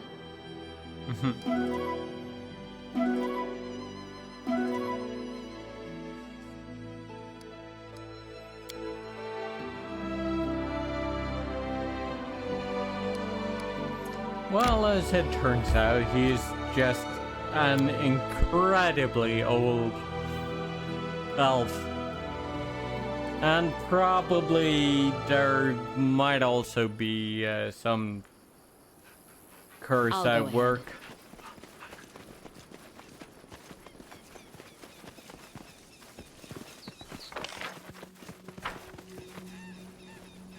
The path is clear.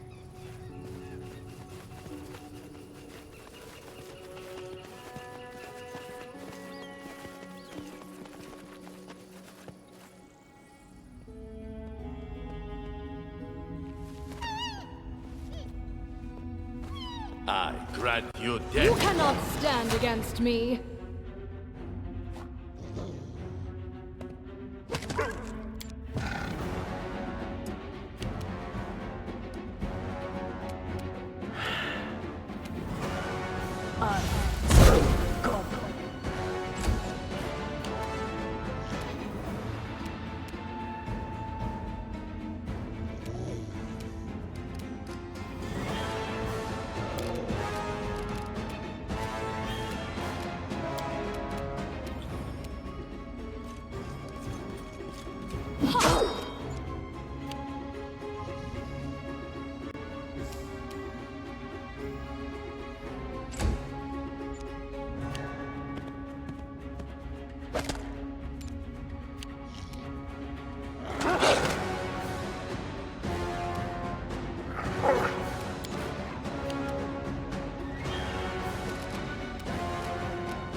Serves you right.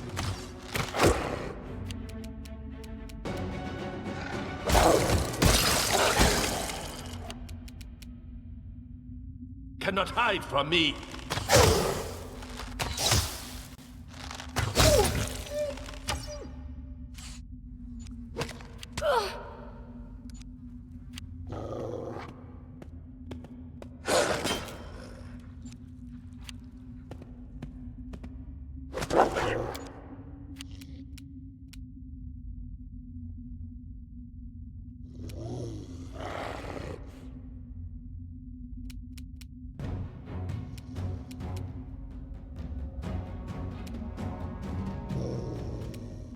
Tear them apart!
Unworthy.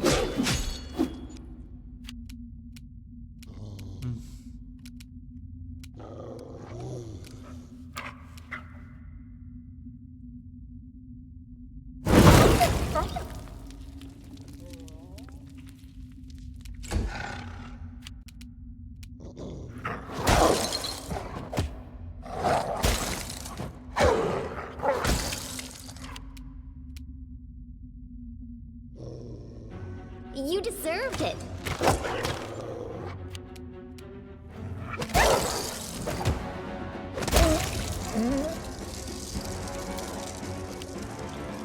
Nowhere to run.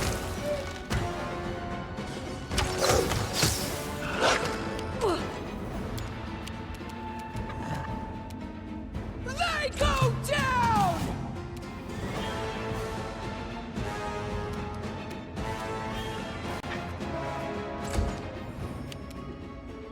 Wretched.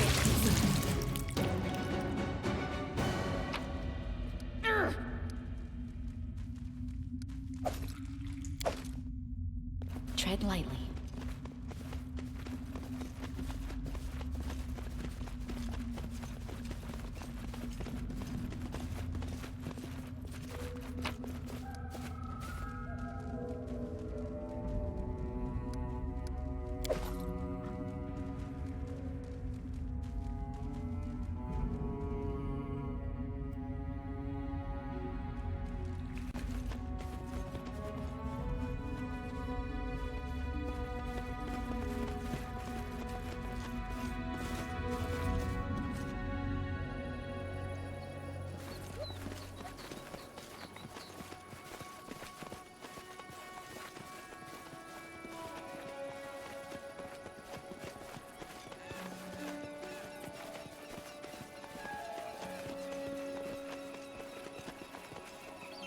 Let us be careful.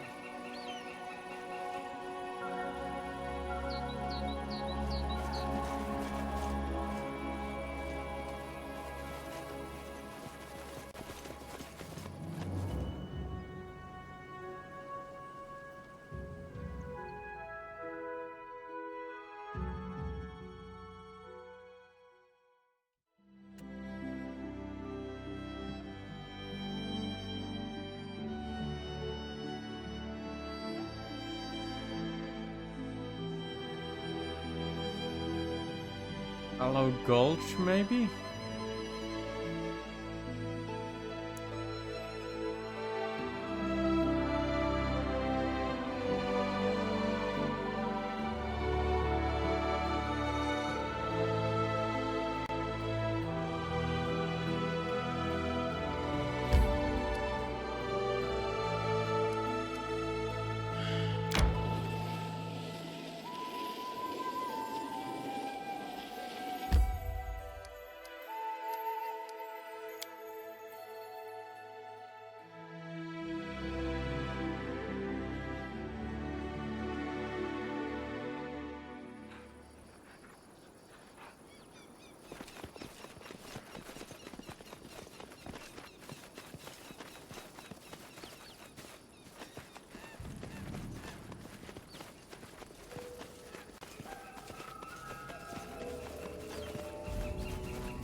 The path is clear.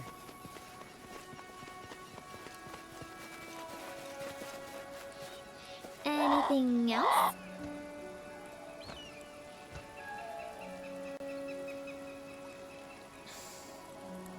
A big black bird is watching your every move. It seems it has been following you ever since you left the Temple of Erastil. That's a pretty long time. I'll go ahead.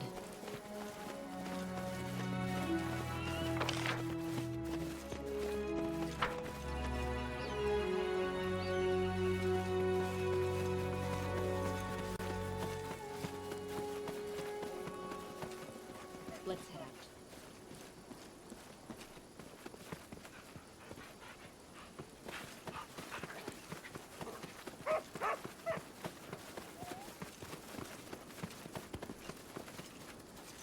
The path is clear.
Tread lightly.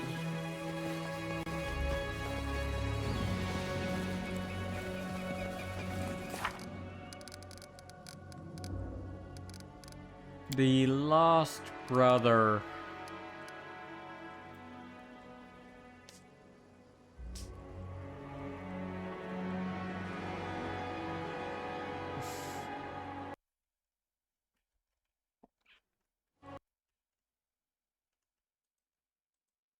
As much as I hate to turn to a guide for things like this,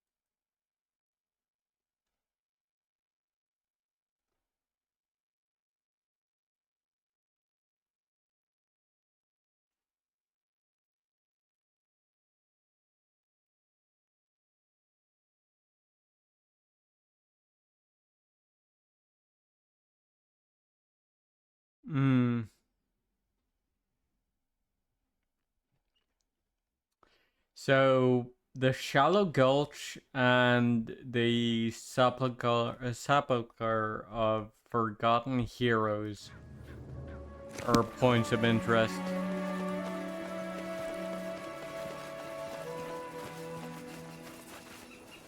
Let us be careful.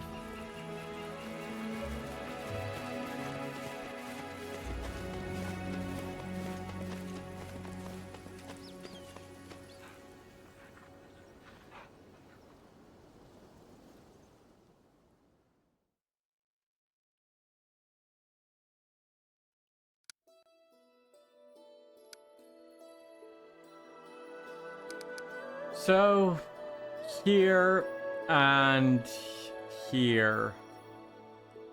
Okay.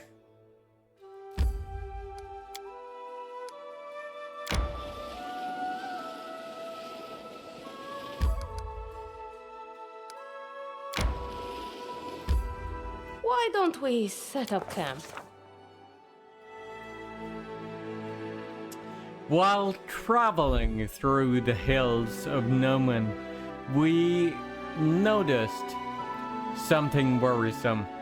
Crows circled the sky, much as they do upon spying a corpse to feast upon. More ominous yet, clouds of smoke trailed into the sky as well. After noticing that, we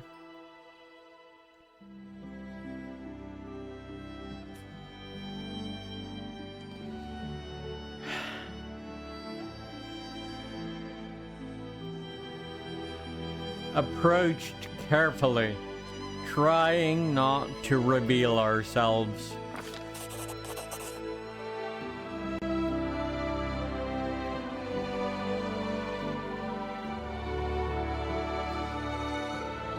We soon saw that what attracted the crows. A dead horse lay in the ditch. One leg and its carcass already, or one leg missing and its carcass already picked on. Already picked by scavengers. Near the horse was what looked like looked to be a corpse of its former rider, a young man clad only in undergarments. The smoke was coming from a bonfire, around which goblins were roasting a horse leg. It seemed their hunger was stronger than their fear of these animals. Other goblins were busy rummaging through the clothes of the deceased man. Whatever choice bits they could find, one goblin was strutting around wearing a beret with a feather, another a velvet jacket, and two other goblins were each wearing a single boot, were in the middle of a tug-of-war with for the dead man's trousers. When we saw this, we rushed into a fight.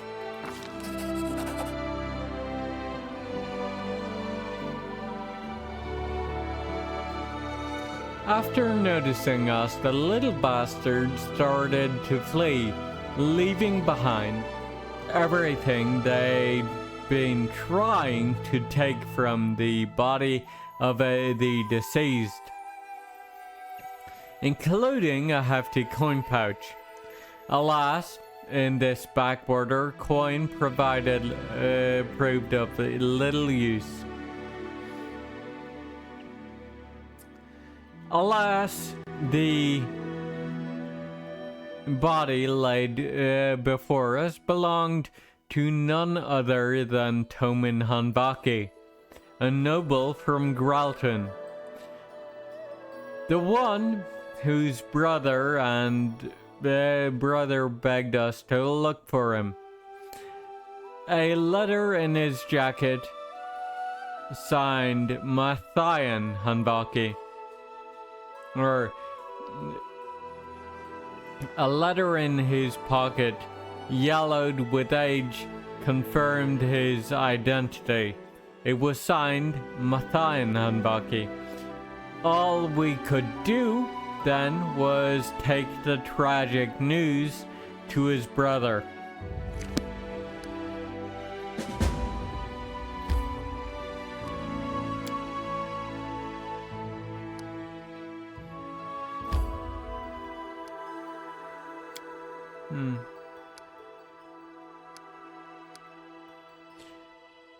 And from there, the sepulchre. Resting would be nice, don't you think?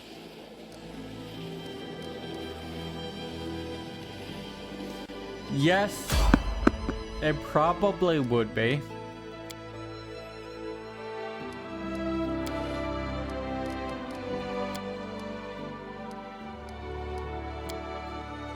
Don't look at me, storyteller. I have no stories for your book.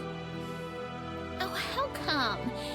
You can talk about every leaf and bug in the forest. You can't say anything about yourself?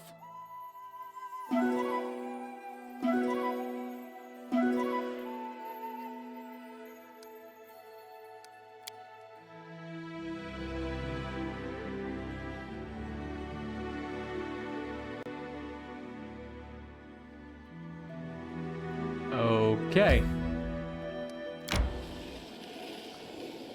Sepulchre of Forgotten Heroes, which we've already been to, technically. I believe.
back to River Run, I guess.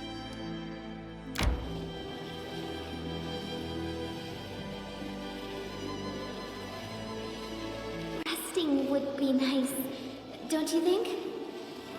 Kinda, yeah.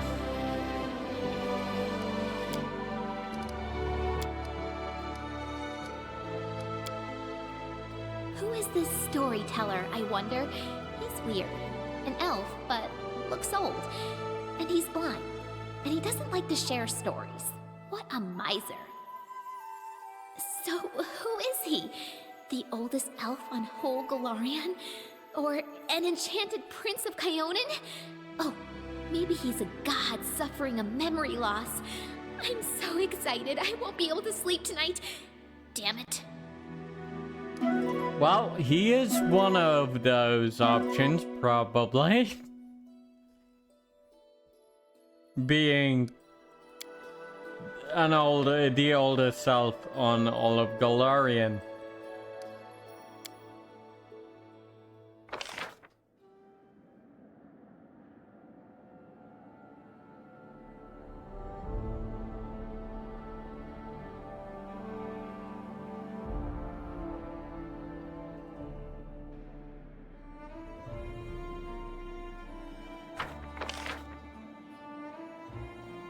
The People's Wrath. Good.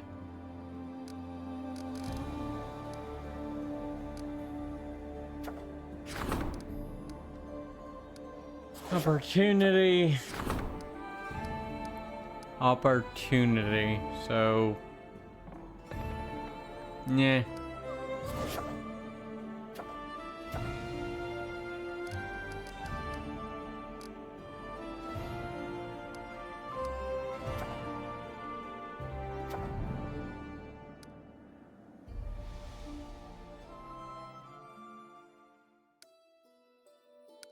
Okay.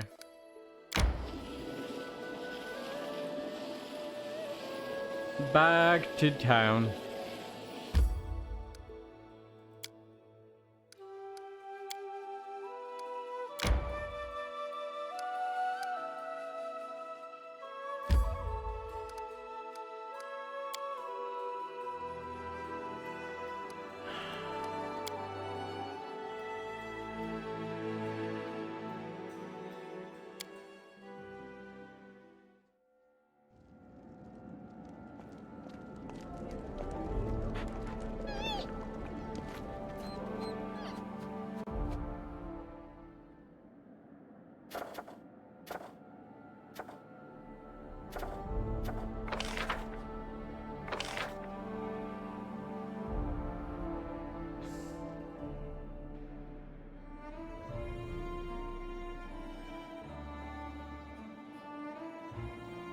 So we need to increase the Magisters, or Arcane. That's fine, we're gonna get to that.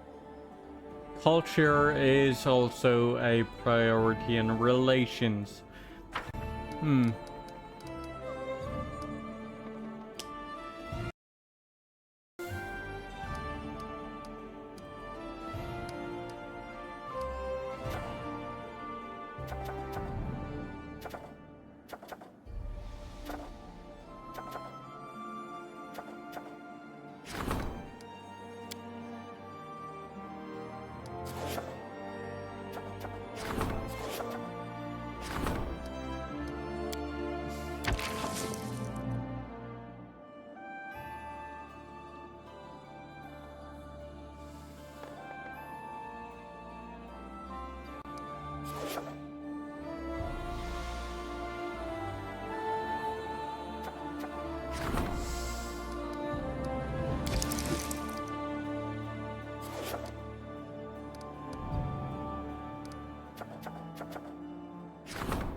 Brixton, welcome back.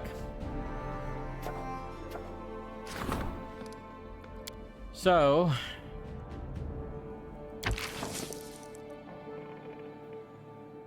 40% success rate for that.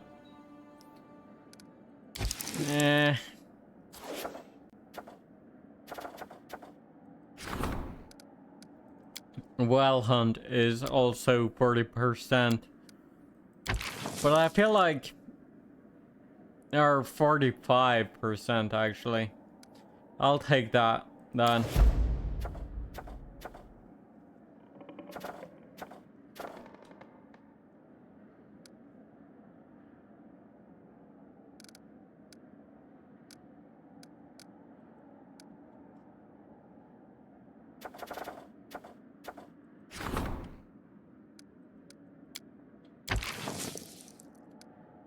And then we'll work with Lindsay to rank up the culture of my barony.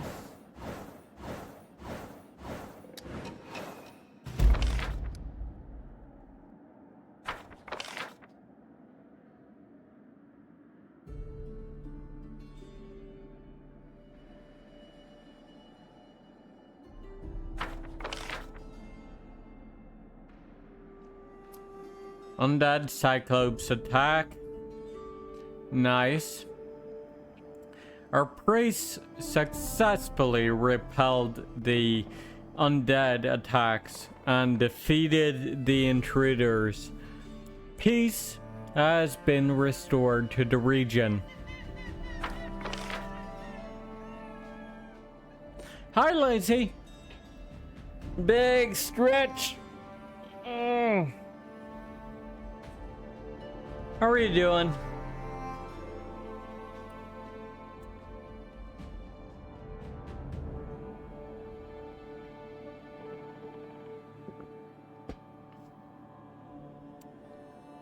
Thank you for the water. And the third. And happy fox noises. The Baroness's envoy managed to put an end to the carnage and reconcile the families. It will take time for the city to recover from its wounds, but now its wood dwellers can mourn for the dead and return to their everyday lives.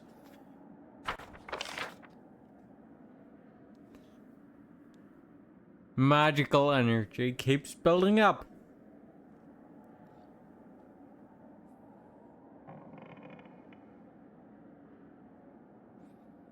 Within 1 week.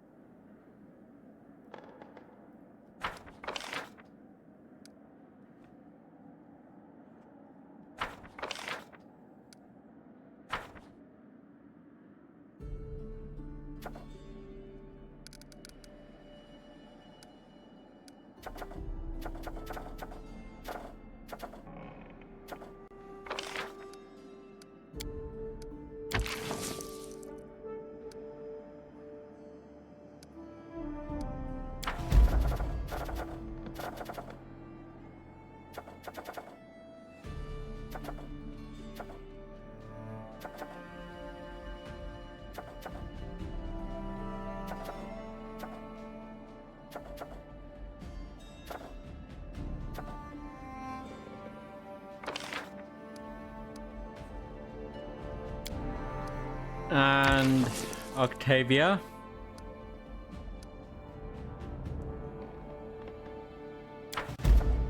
Take care of that.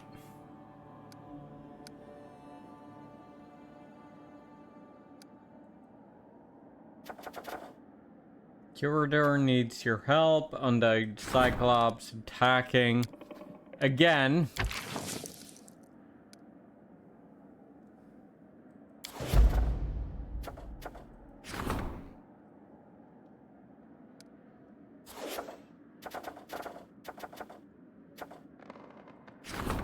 River Tricksters.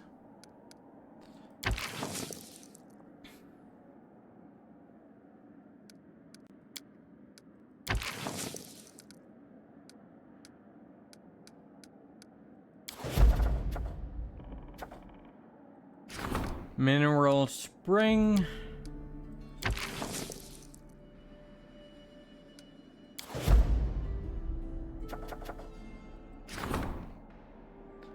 The Braided Man, that's an opportunity. We don't need to bother with that for now.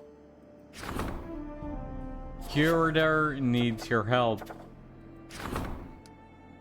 Colored Scouts.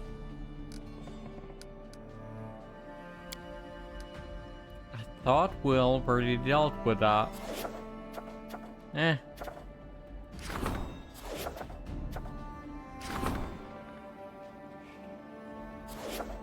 Okay. Let's see what Lindsay wants.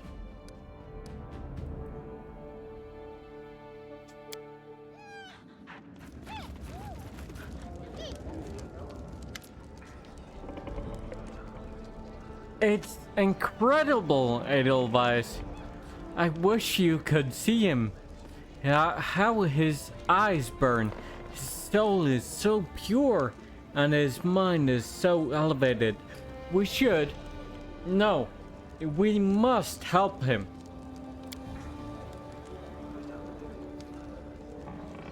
Last night, I met a wonderful, glorious young composer from Absalom.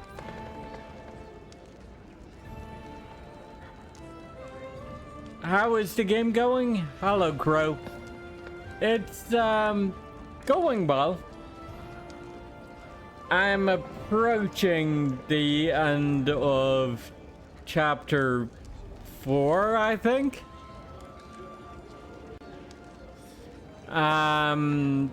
So actually, I'm probably well over halfway through the game at the moment.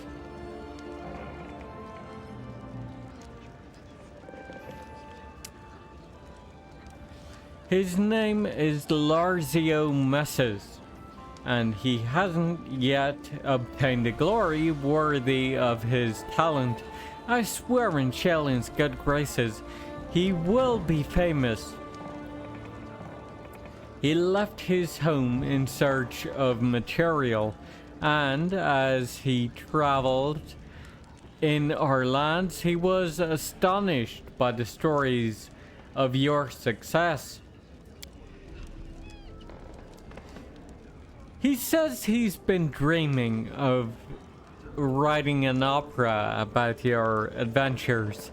He only wants to live in your palace and compose music, so he can be as close as possible to you and to everyone in your party.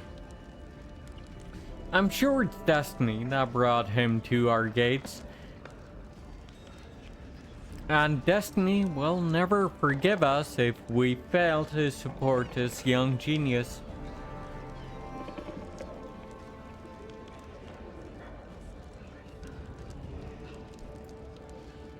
So...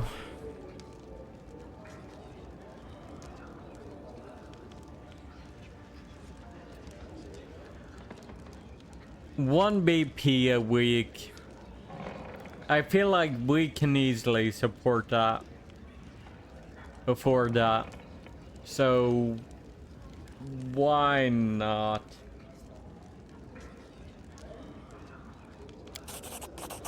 See what comes of it.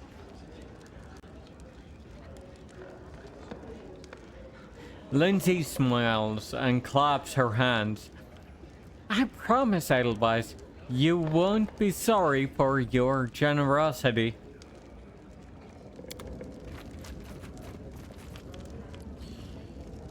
Okay.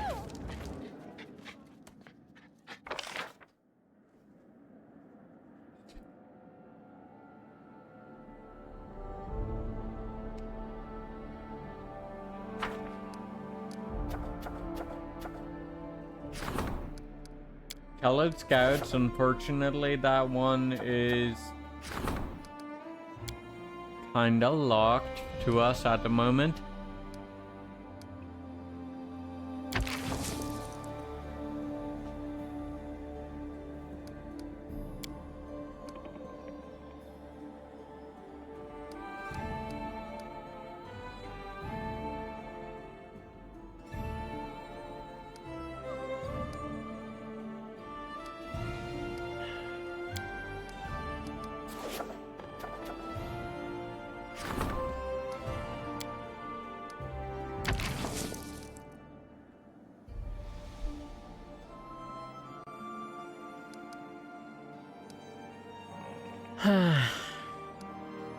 I don't really want to spend crisis points on this.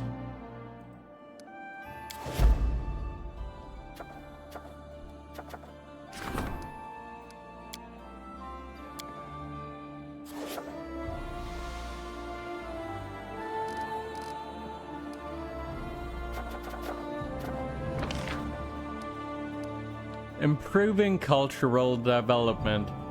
The cost of buildings so with a static culture bonus, Barbarian Arena, Bard College, City Hall, Festival, Longhouse Mansion, Museum, Pathfinder's Lodge, Royal Museum, Theater, Town Hall, University, and Waterfront is reduced by 15%.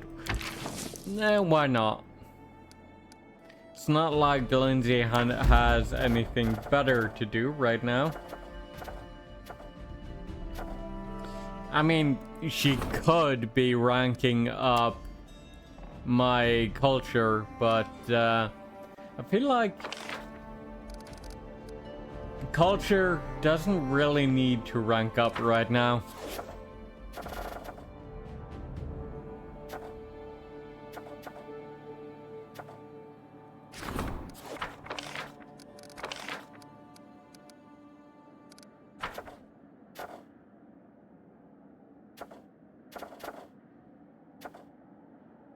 I'd be more inclined to rank up Arcane, but Octavia is currently busy.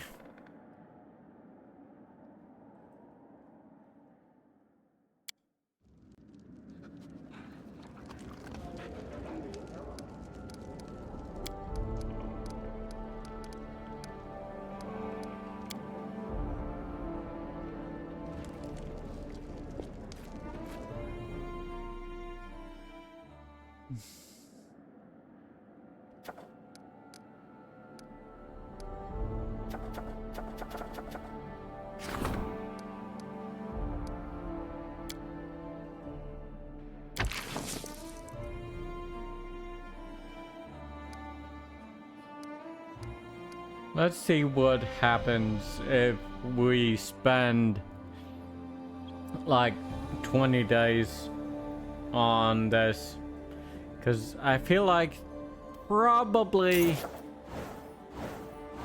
if I do, your kingdom has been destroyed. Well,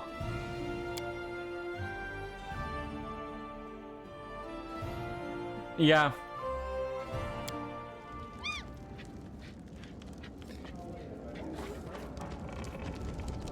Okay. Okay.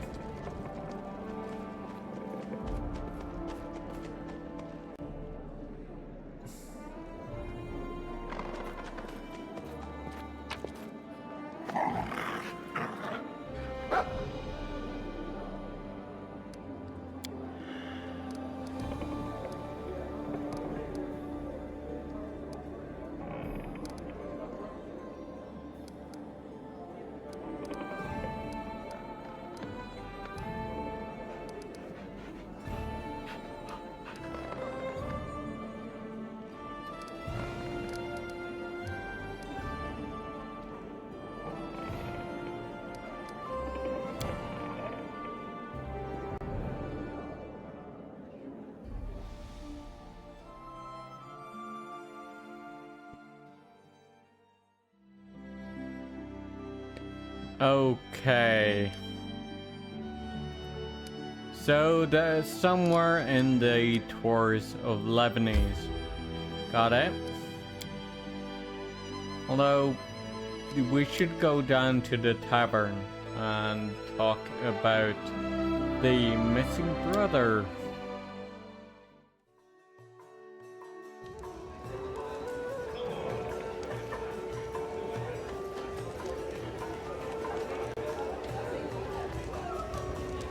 Edbrist Hanbaki.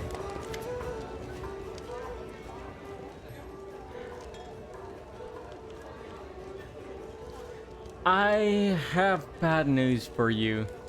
Your brother is dead. I found this letter on his body. Is that so? My poor father won't be able to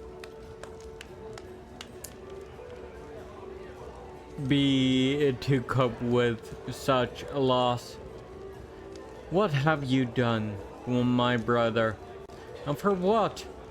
After reading the letter, Edris sighs bitterly and shakes his head in dismay.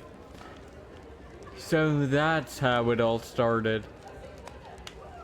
My brother found out our great-grandfather's letter in the family archives, and he decided to follow his example. And most unfortunately, he did.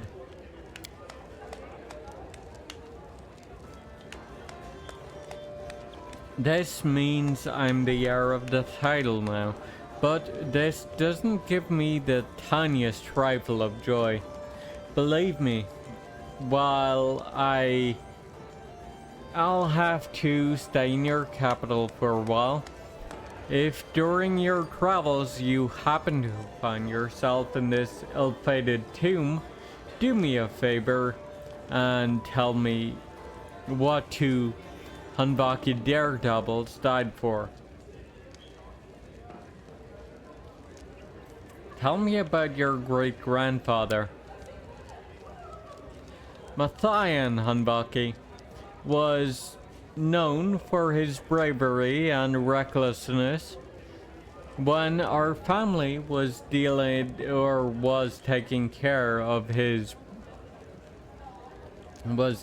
with some financial difficulties.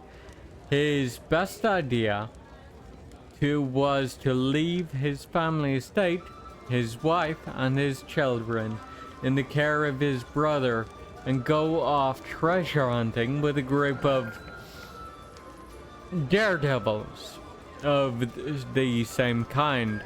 Let's say no one has seen him since.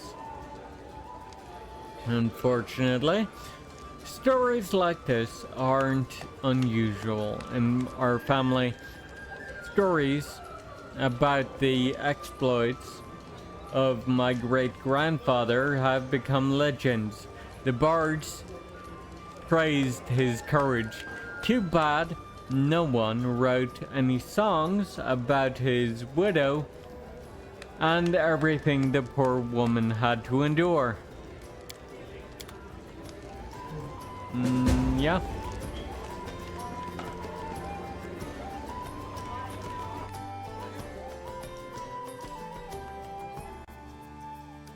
Okay.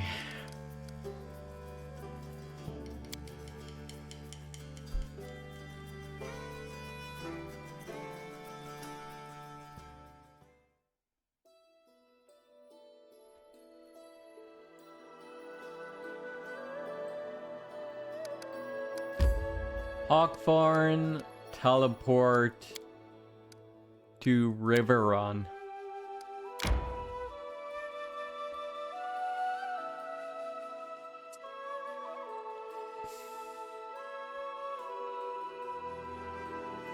Tours of Lebanese.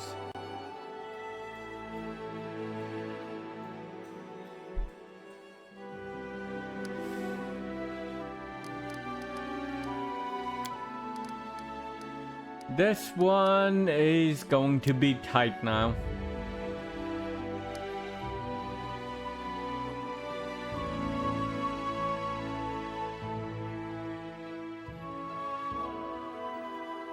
But, yeah.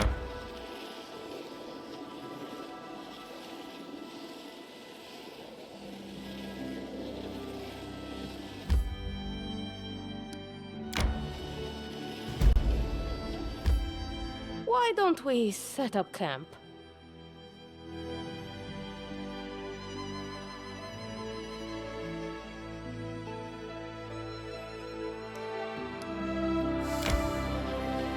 Resting would be nice, don't you think?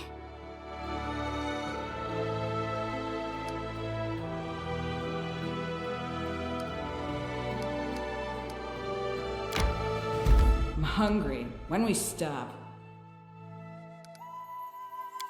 Okay.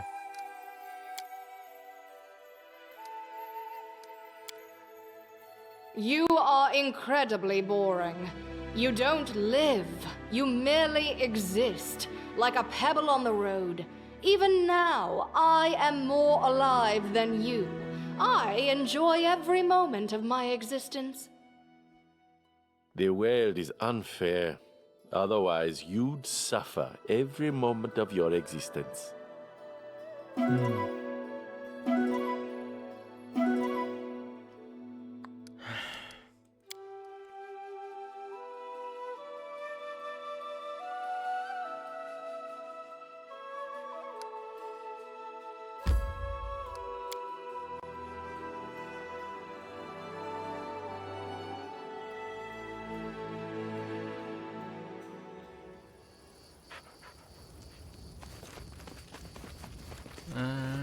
I'll go ahead.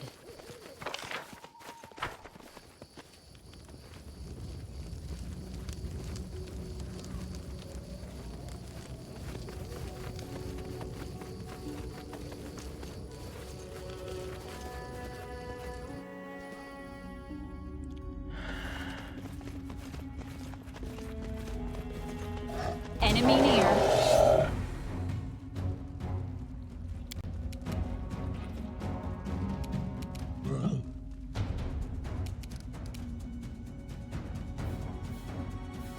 Taste my fury.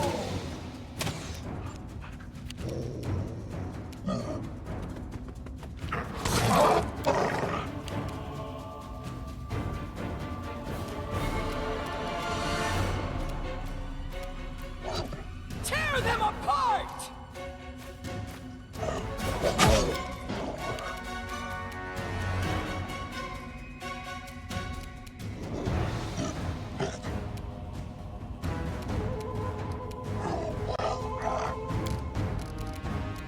I probably can't smite it. Yeah, no. Unworthy. Probably should have Serves known you that. right.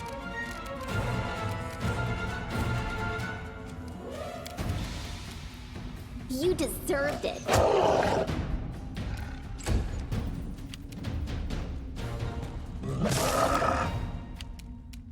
I grant you death.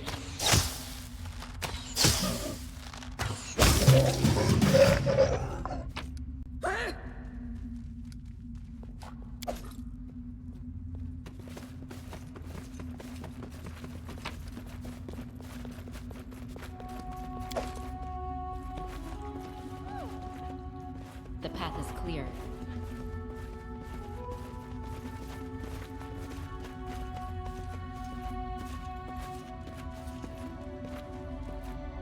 Hi, Fate.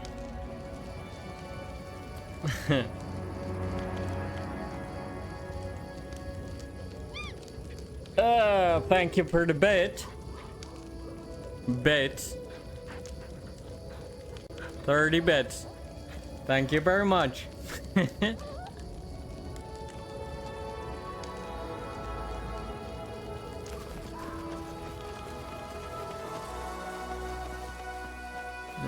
Okay.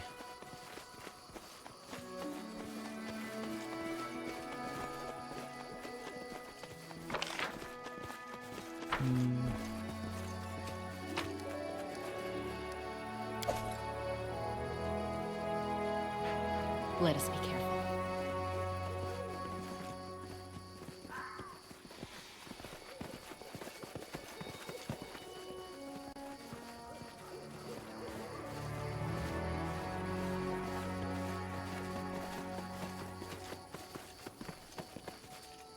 The path is clear.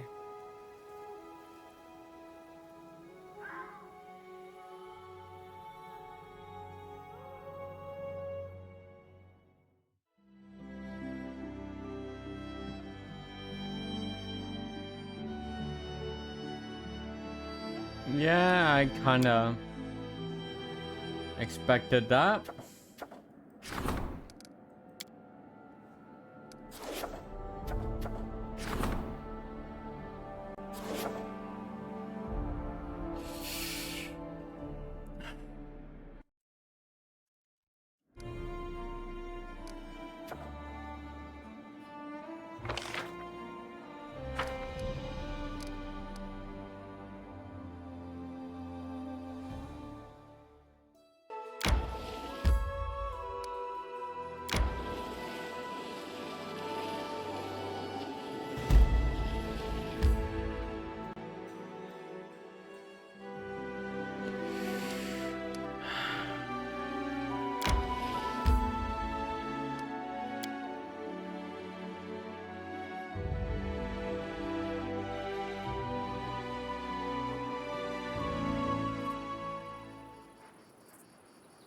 I'll go ahead.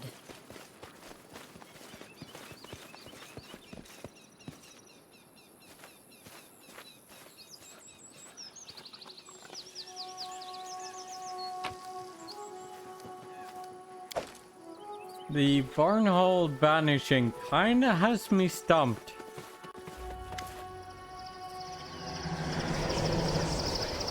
You hear a strange, faint humming noise like a swarm of locusts in the distance.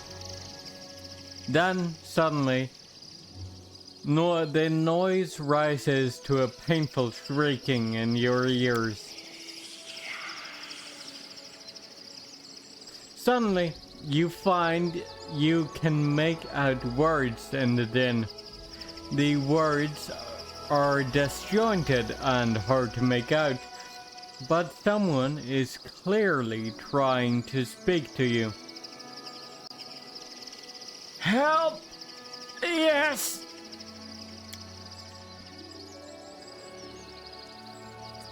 Who are you? Or what are you? Traveler, way home, friend, jester, jest, escape, trap, pain, wound, blood, powerlessness, blood, cold, heat, darkness, darkness, darkness, light, predators, attack, run, loss. Drawing upon your arcane knowledge, you discern that the strange being, whatever it may be, has stumbled into a trap which turned out to be a portal and was injured. You are not sure what the predators are, it mentioned, but they must have attacked the creature while it was on this side of the portal. Wish home.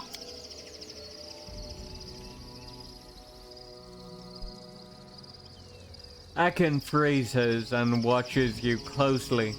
He remains silent, but you notice he is reaching for his weapon.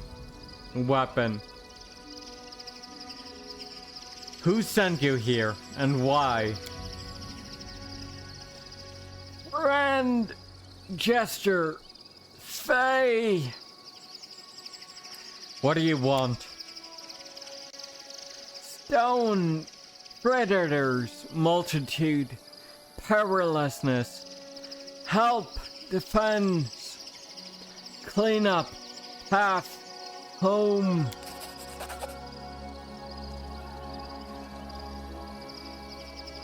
You are able to piece the jumbled words together with some difficulty. near as you can tell the stranger is asking you to get rid of the mysterious predators that drove it away from the stone.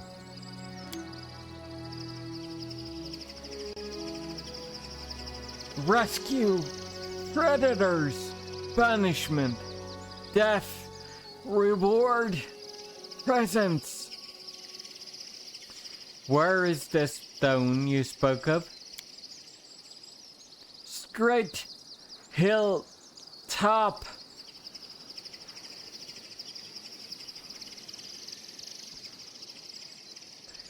I'll see what I can do. I'll go there now and take care of the predators. Home, wish, gratitude, presents. No idea who you were talking to just now, but seems we're in for another adventure. Let's Kind head. of, yeah.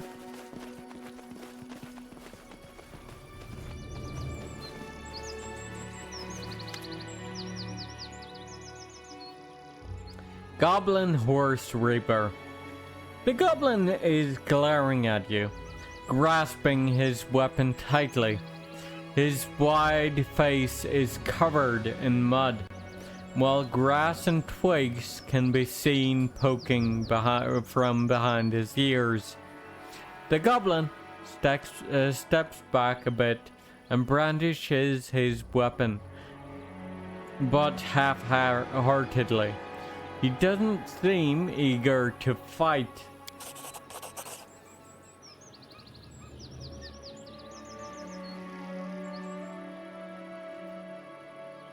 In a heartbeat, you realize the goblin is not alone on the hill. Others, many others, are all smeared in clay and disguised with grass and moss, are lying motionless on the slope. Strangely, they don't attack. They are doing their best to remain still and blend in with the grass. What is that stone on the hill? The goblin shrugs. It's shrine! No touch!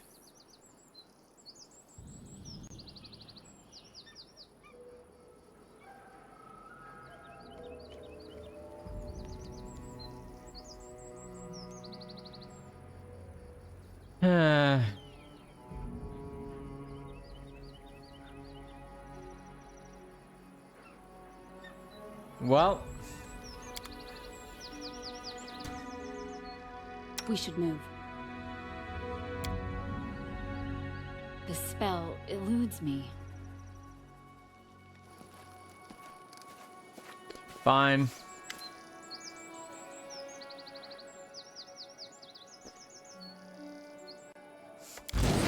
Quick!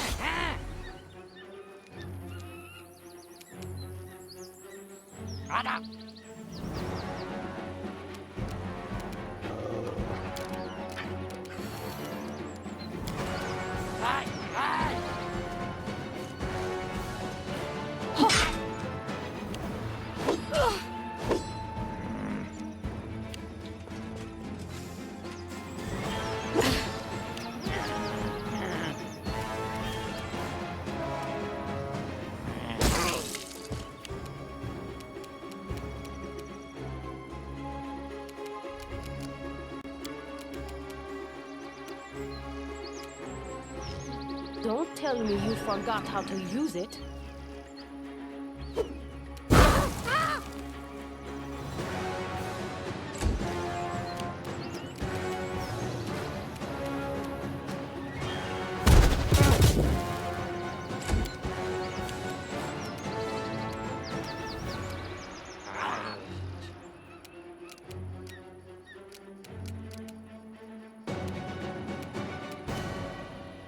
last wishes?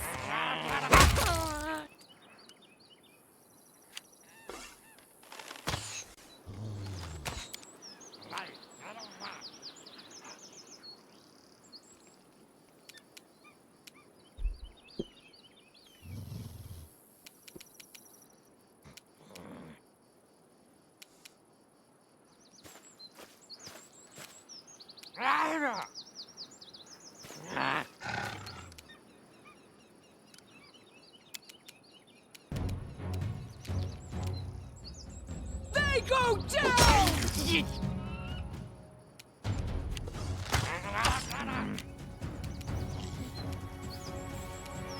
Cannot hide from me.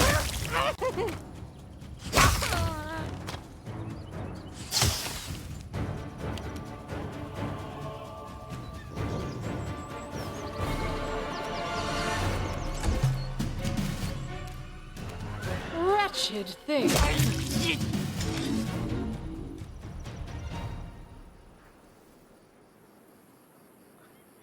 Help! Path! Home! Joy! Friend!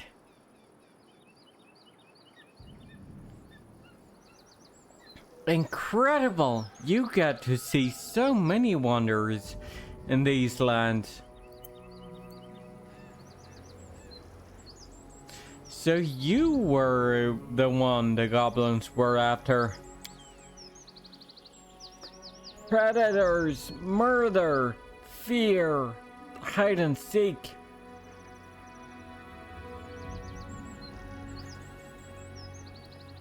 By the gods, what are you? Traveler, passerby, lost, wandering. What is your name? You're limping. Are you hurt? Agreement, pain, enemy, run, loss.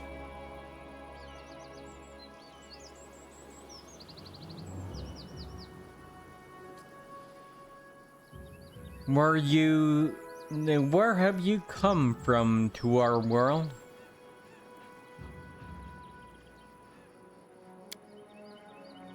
The creature in front of you is silent for a moment, then speaks. Multitude, Fae, primeval.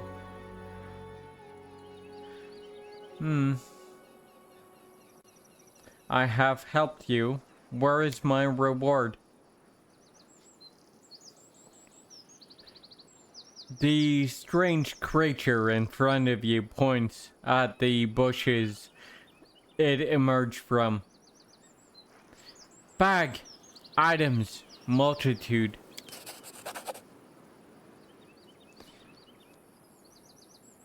The path is clear. I hope you find your way back.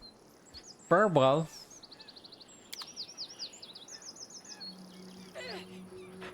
The path is clear.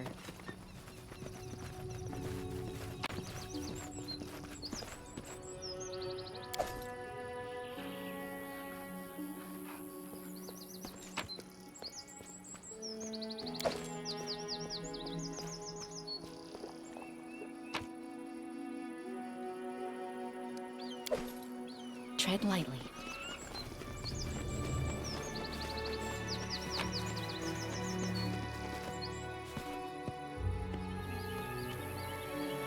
Wand of Restoration, lesser. Composite short bow.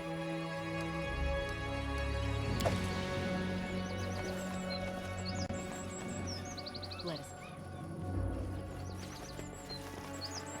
Well,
Hey, Flip, welcome in.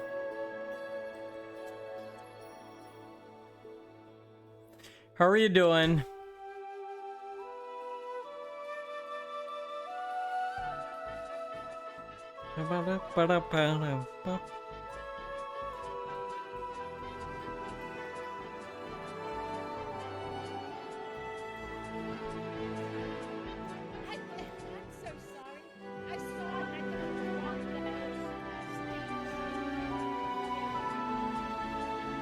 And Mastrigo.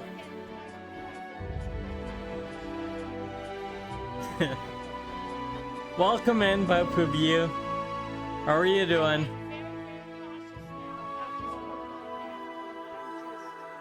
I see that, Ronnie Flip.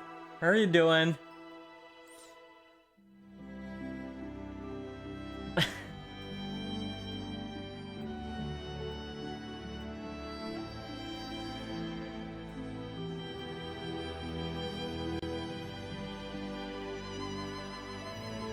Ah, that's an N, not a not an O.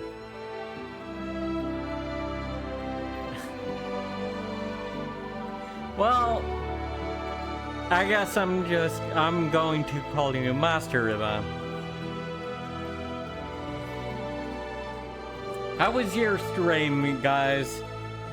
I presume you were doing a collab together, yeah?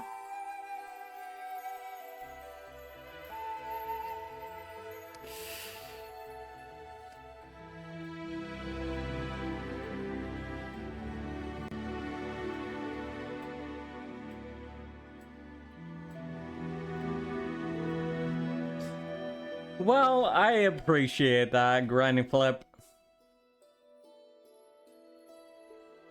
Ghost Janitors. I don't think I've ever heard of that, that one, but it very much sounds like something Flip would play.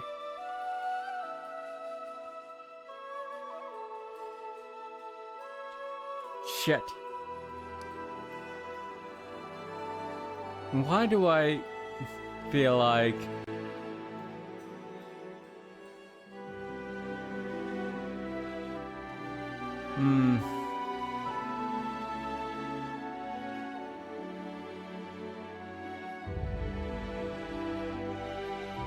Gem Quarry...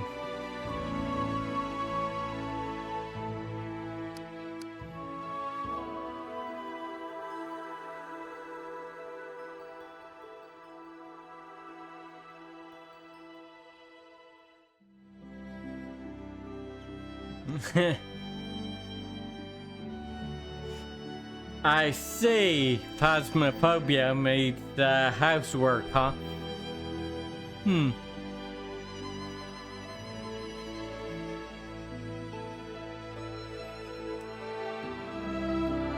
Well, I'm glad you both are enjoying it.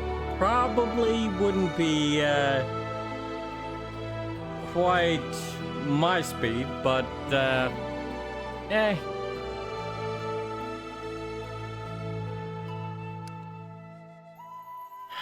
Fuck.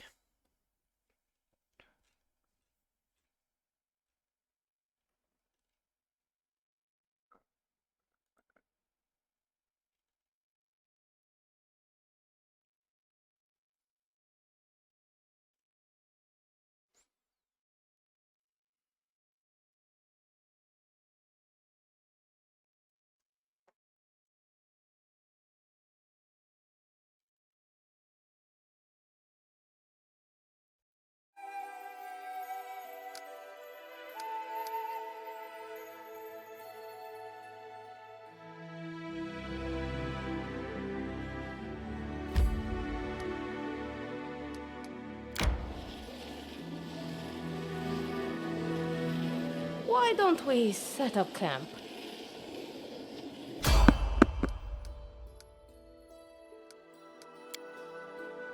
Nope. Evade.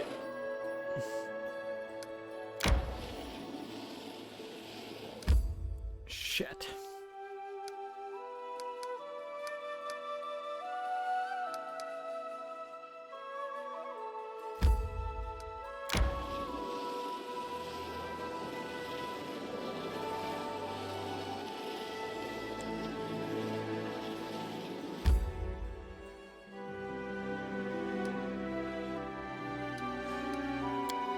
Thank you, Flip.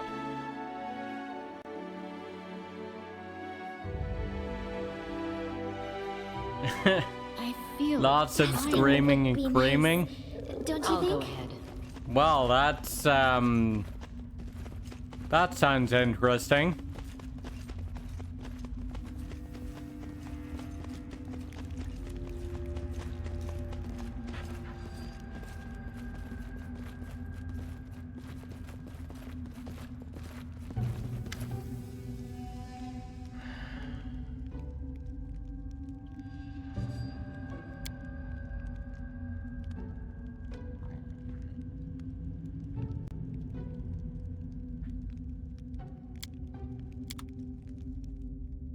I thought you'd never ask.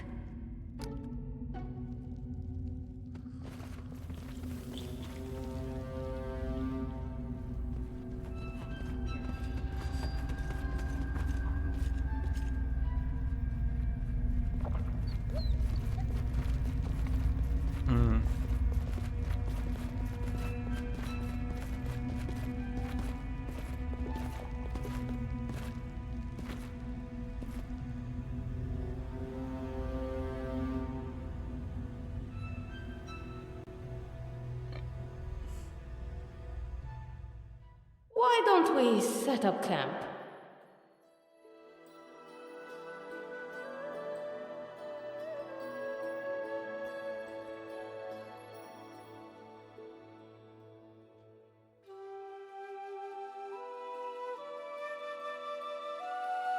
Helid Barbarian Camp. Way over there. Okay. Can we make it over Don't there touch those before flowers. They're dangerous. Poison. Mordecai Seriously? destroys our And I barony? was about to pick a bouquet. How can such beautiful flowers be poisonous? Thanks for the warning.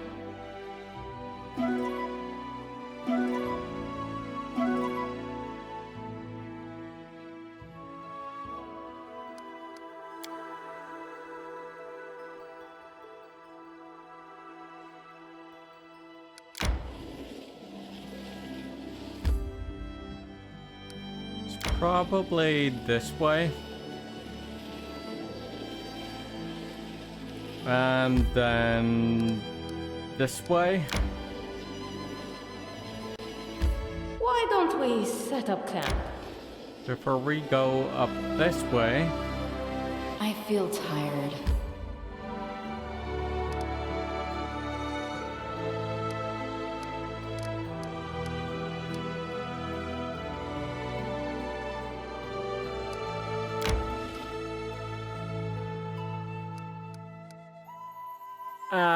Yeah.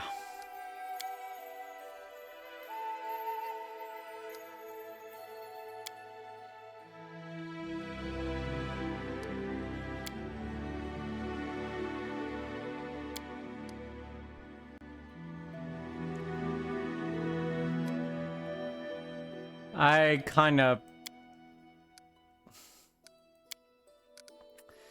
fucked that up.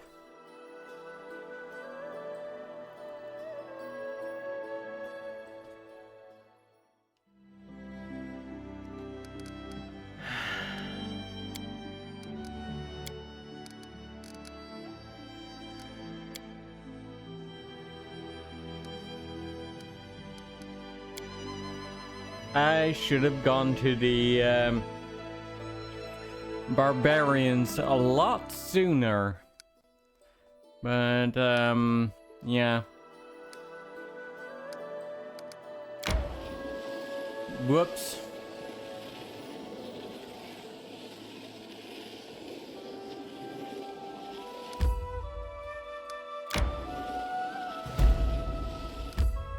Why don't we set up camp?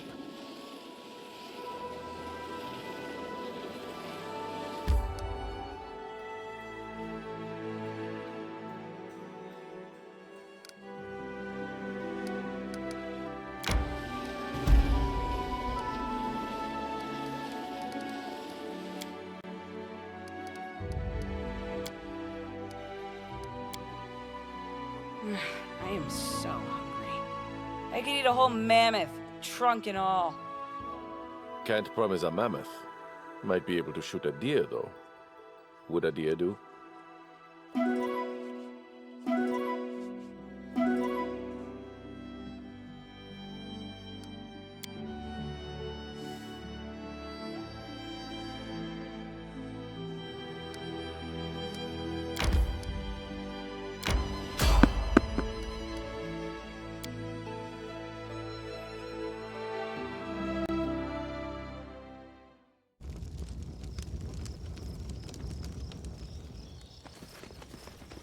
Hi, skeletal salesman.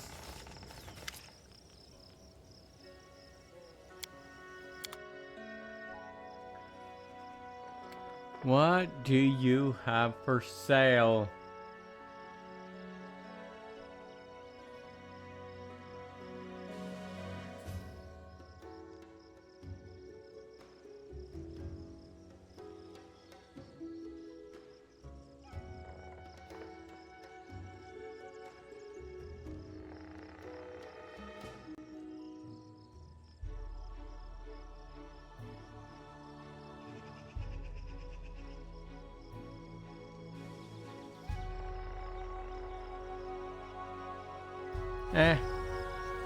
Okay.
On the low grounds among the hills, some Numerian barbarians had set up camp. While obviously set up recently as a place to rest, it was thoroughly reinforced along with a stake palisade. The Numerians had reinforced our camp with a deep moat. Spotting the body of some unlucky thief at the bottom, it seemed they had made a good call. Guarding the entrance, there was our old acquaintance Nober, the man whose group we met in the hills previously. While his greeting was none too friendly, he did invite us to enter and led us to meet his leader.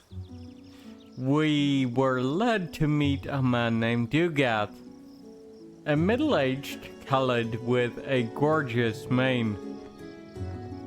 Once charcoal black, now salt and pepper, as well as bronze skin, hardened by sun, wind, and time, to the point that it almost looked like oak bark. Speaking with assertive tones, he invited us to dine with the Tiger Lords. That was the name of this tribe, and spend the night in their camp.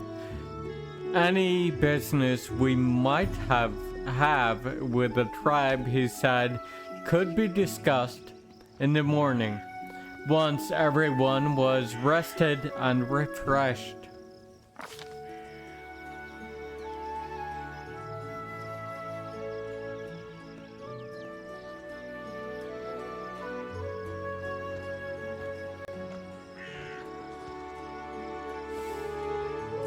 not wanting to offend the barbarians who'd proven to be commendably hospitable, we accepted the invitation and are there within minutes.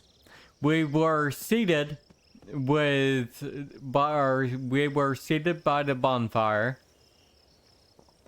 with goblets in our hands. As guests, our goblets were wrought of skillfully decorated silver, with intricate carvings depicting scenes of battle. "Do as I do," Emiri whispers into the Baroness's ear. "They really care about tradition here." The cupbearer filled everyone's goblets with wine. When Dugath raised his cup, officially starting the feast, the Baroness placed her faith in Emiri and followed her example. To my utter surprise, our barbarian friend spilled her wine on the ground, and the Baroness followed her example. I thought the Numerians would be enraged, but they all followed suit.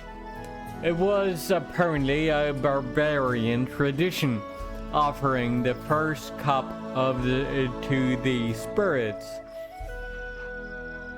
Only after the cupbearer filled their goblets again did the Numerians start to drink. So did we.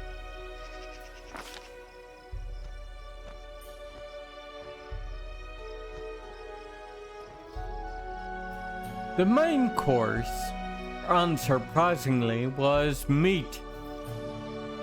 While hunting in the hills, with the Numerians had killed a deer and 2 wild boars, all now roasting over an open fire.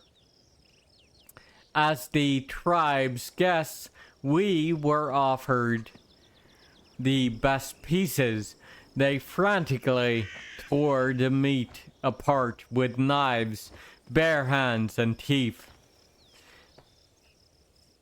as though attacking the throats of their worst enemies, rather than eating roast venison. Only one camp inhabitant didn't join the dinner. Far from the festivities, a slim woman wrapped in a grey cloak sat alone, her face hidden behind a piece of cloth. She was so quiet and still, at first I didn't realize she was a living being at all. The Baroness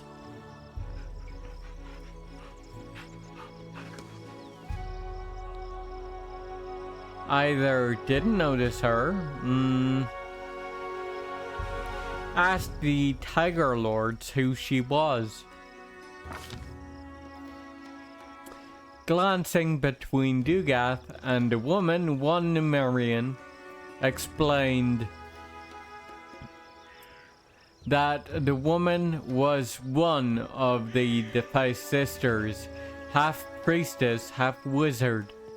While they may travel along with the Numerians, they never ate at the same table. Judging by the tones the barbarians used when speaking of the woman, it was easy to tell that none of them held any warm feeling toward these defaced sisters.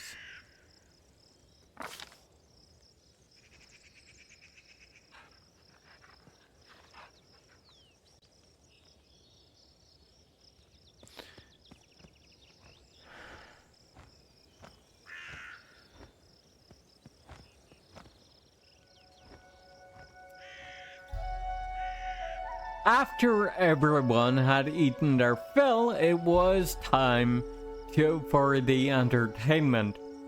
The language began singing as a drawling song, or the barbarians began singing a drawling song in their guttural language, known as Hollet. Later, one of the Numerians explained that it was a ballad about a brother and a sister who defeated a huge metal spider. The song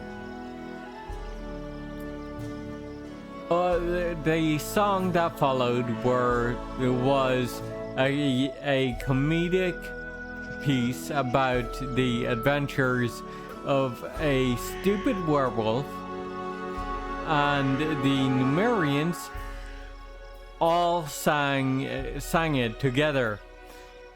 It was clear that each of them knew that one by heart. Almost everybody clapped to the rhythm, though some thumped their knife handles and on their shields, and our half-orc acquaintance Bolga accompanied the song on a bargain. Once the song was over, Dugath appealed to us to surprise our host. The Baroness decided our best choice would be the tale of how we defeated the Stag Lord.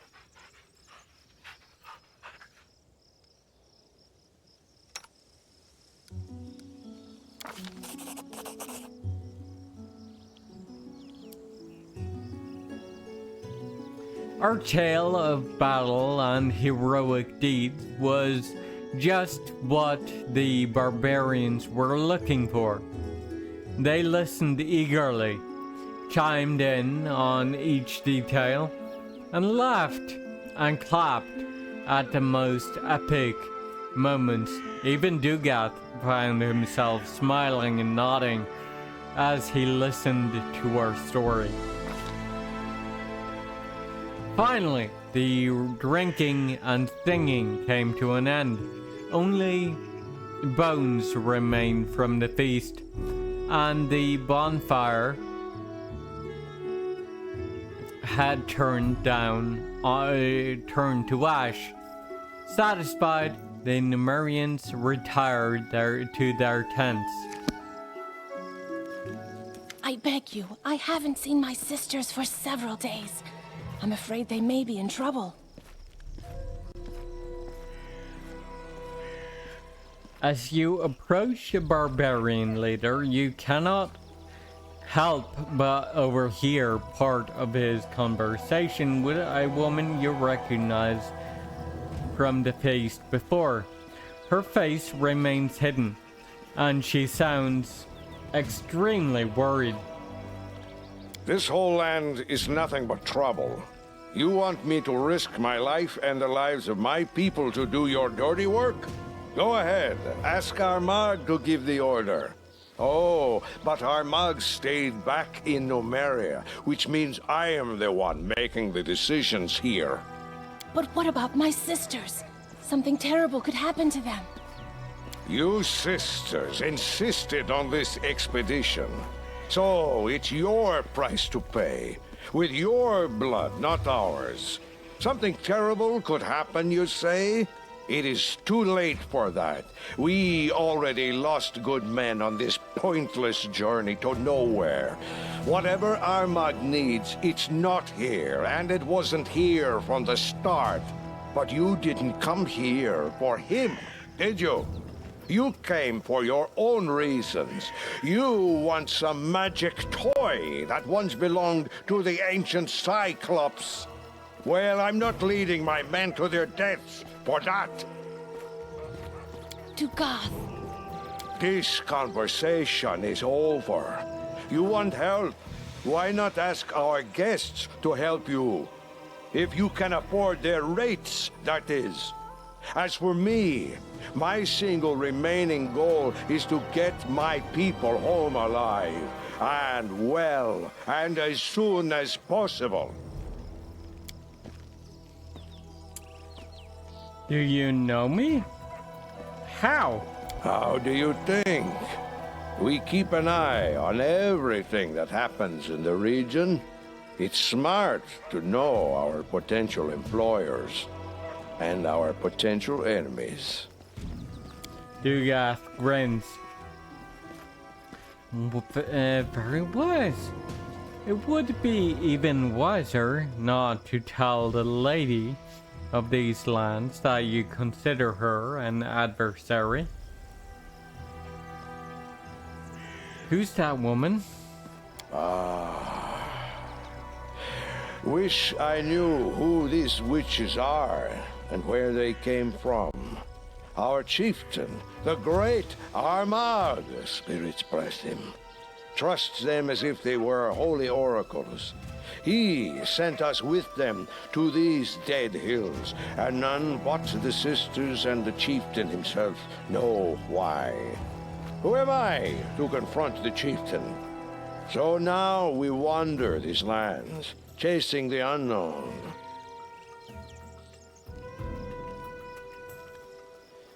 Do you know anything about what happened in Varnhold? Varnhold, huh? Isn't that the village Maegor Varn got from the Ristovik sword lords? I know Varn. He's not the best fighter, but not the worst. As for what happened there, I wouldn't know. So, how can we be useful to each other?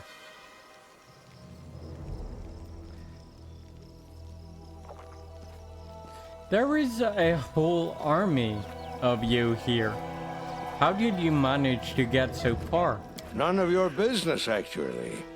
But, just to reassure you, we weren't sneaking into your lands without permission, I'll answer.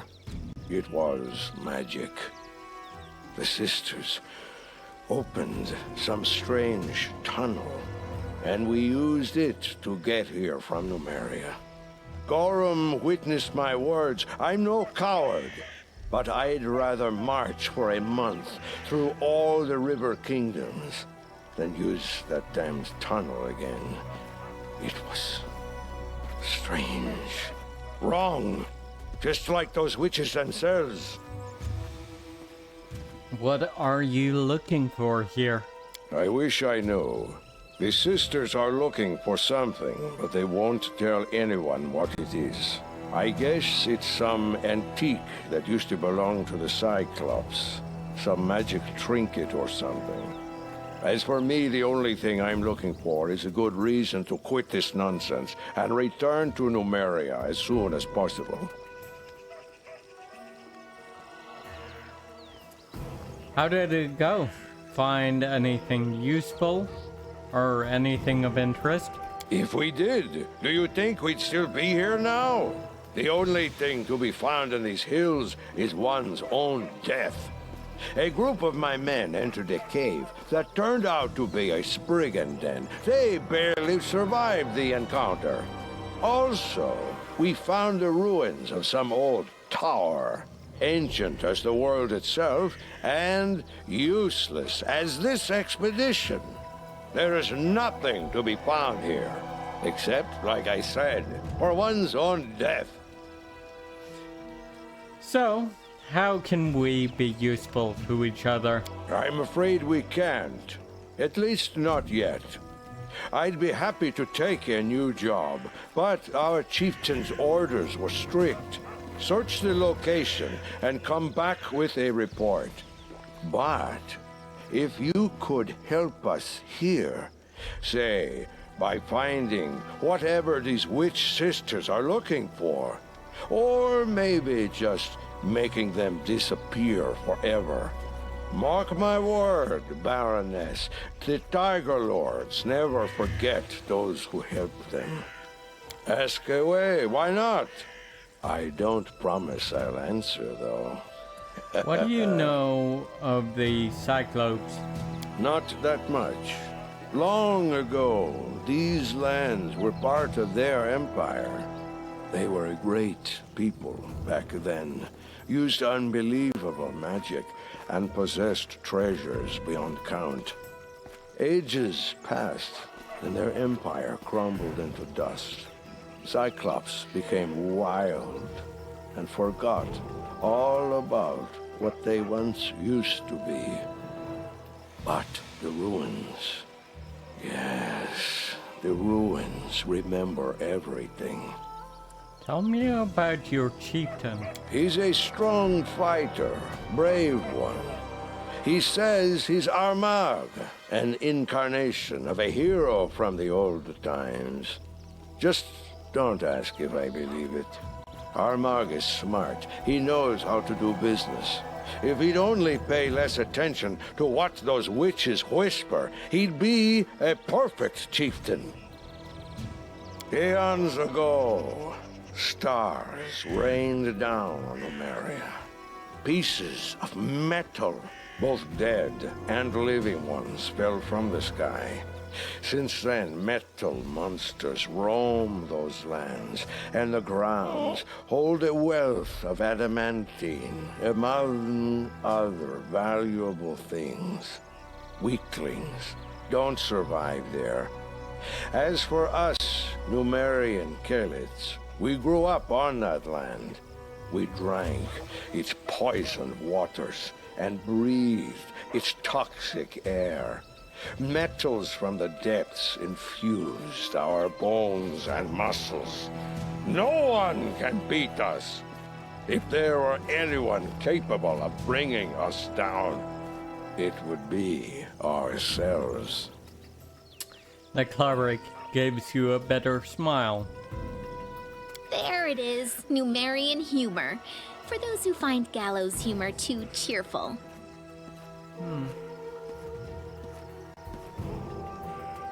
You're welcome.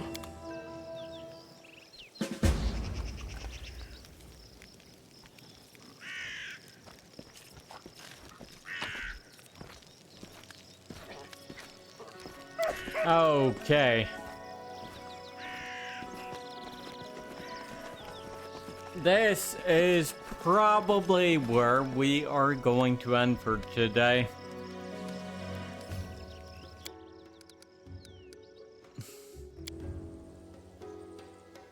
So, anyway, thank you for joining us today, and I will see you again tomorrow with Trails in the Sky the Third, which is probably going to be a grindy stream, and then on Monday is Sunday rather, is going to be more Pathfinder Kingmaker. We are probably going to be exploring Mordecai's tomb, and then in or with the last, and then we are going to be continuing with our Divinity 2 Original Sin 2 collab with Serafina Noir.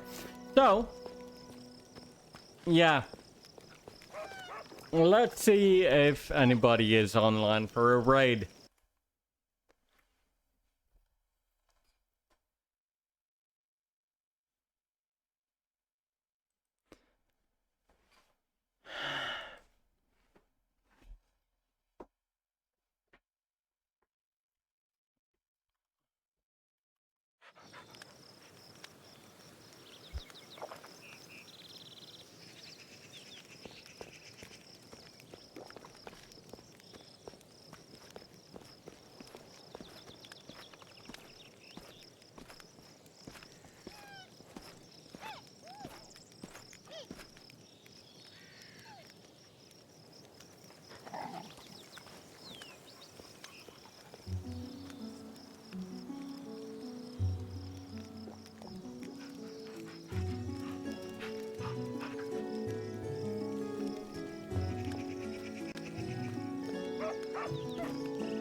Sorry about that. I had to go AFK for a bit. Let's have a look.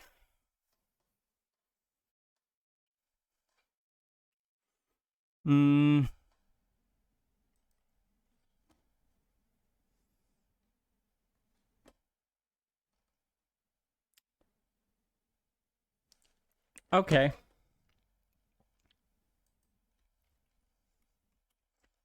Raid. Channel. Artemis. Maiden. Okay, I'm going to send you over to Artemis Maiden, who is currently playing Minecraft.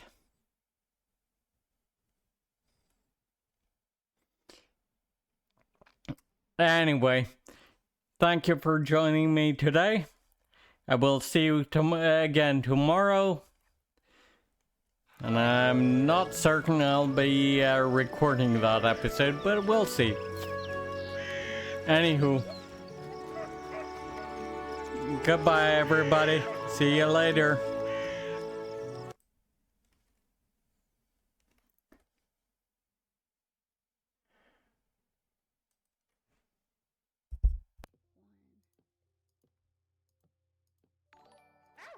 My god.